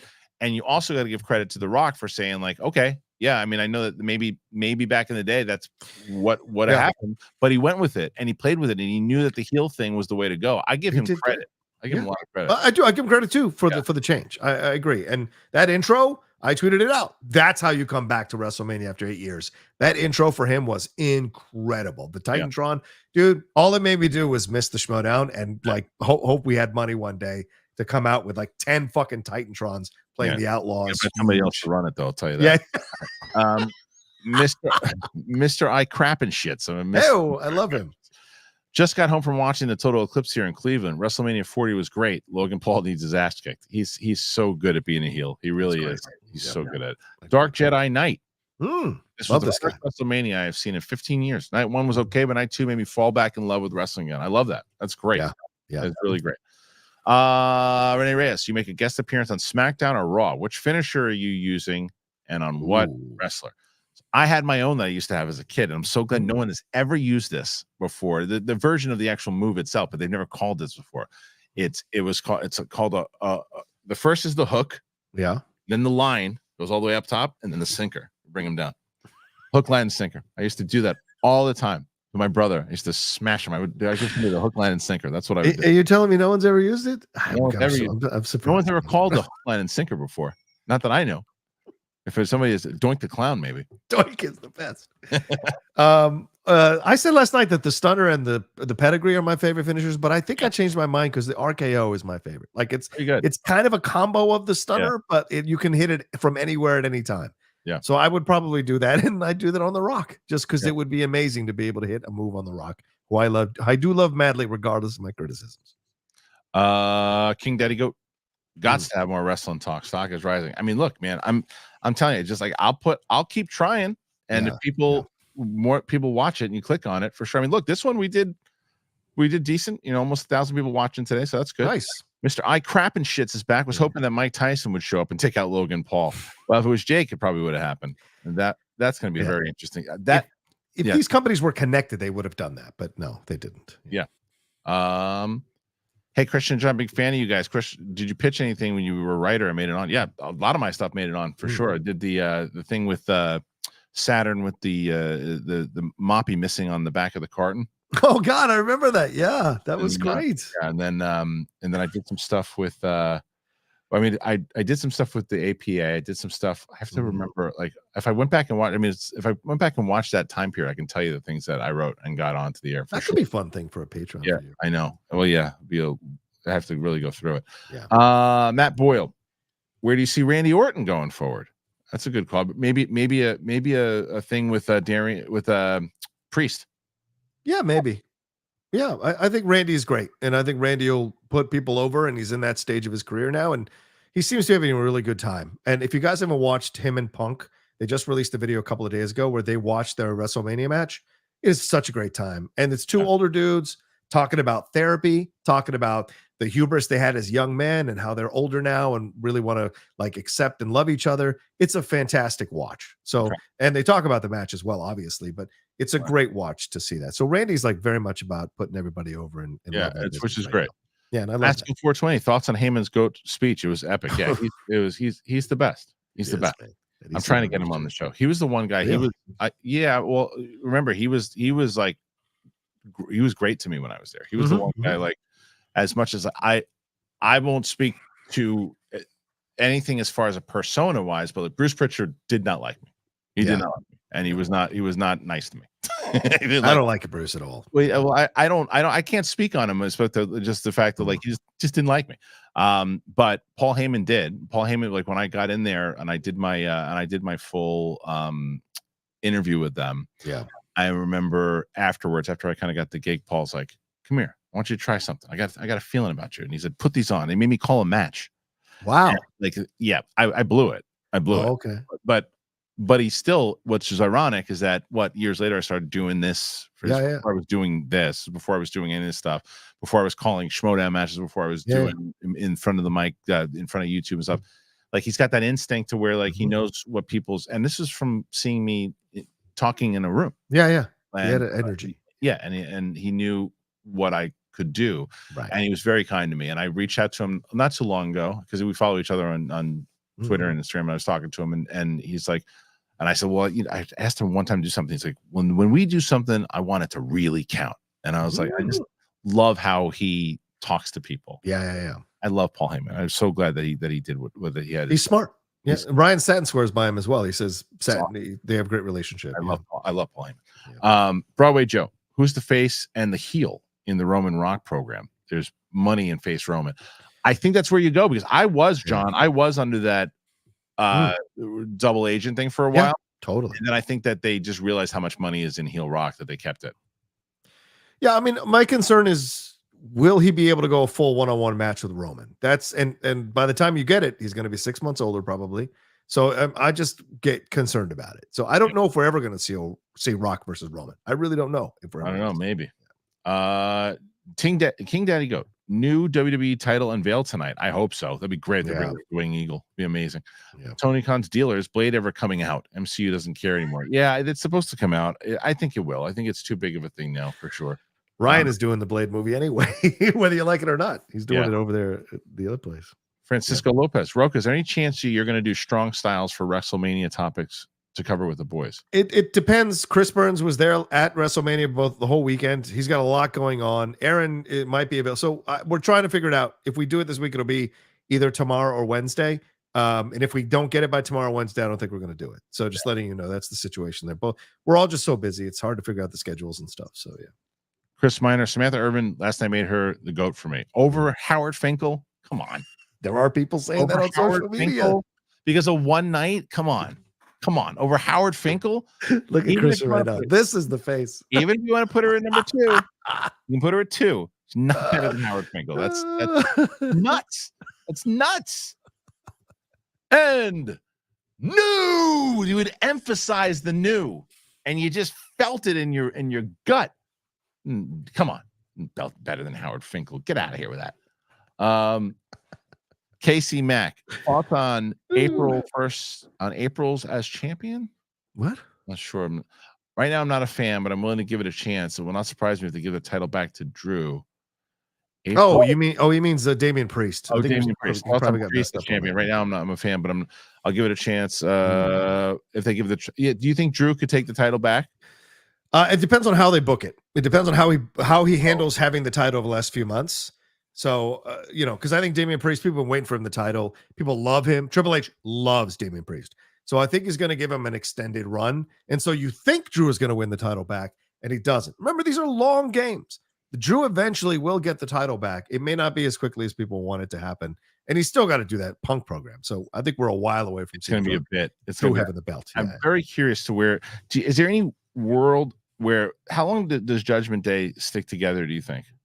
I think they're going to stay together for a while, but I think they're going to turn face very soon. Really? People love Priest and Rhea too much to keep them as heels. They just do. But the other guy, who's the guy? I can never remember his name. Who, the young kid, JD McDonough? That guy is he's almost Barry Horowitz at this point. Yes, he is. Every time he's going to lose. He's going to lose. Totally. They need to make them look a little weak. They put McDonough in there and he'll lose. It's like you got that guy cannot be with them that long in order to keep the validity. Yeah, and it may be him and Finn Balor who peel off and do their own thing, and because Dom is going to stay a heel forever. Although eventually there will be a Dom face turn, and people are going to lose their shit when it happens, and it's going to be glorious. It'll reunite with his dad. It'll be glorious. Yeah, it'll be great. Before we go, I have to ask you this too, because there was this whole thing. Another reason why the conversation can stop about the Hogan thing, right? About whether he was going to beat the record. He wasn't even close to getting close to beating Hulk Hogan's record. Yeah. He wasn't even close. People say like, oh, he was 4 months away. No, he wasn't. He was the Universal Champion first. Right. He was the Universal Champion in 2020. He wasn't WWE Champion until what, 2021?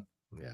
So that's what the belt is. It's like the same way, because what I bring up is, okay, so if Damian Priest holds the heavyweight title for 4 years, does he beat Hulk Hogan's record? No. Then why would Roman Reigns have? It was the Universal Championship. It was weird. It was weird on something else. And I think the records thing is ridiculous in sports entertainment, because it's like it's fucking scripted. So to me, it bears nothing, no weight, no resemblance, nothing. It just speaks to the validity of your reign, and it speaks to how much you're over with the fans.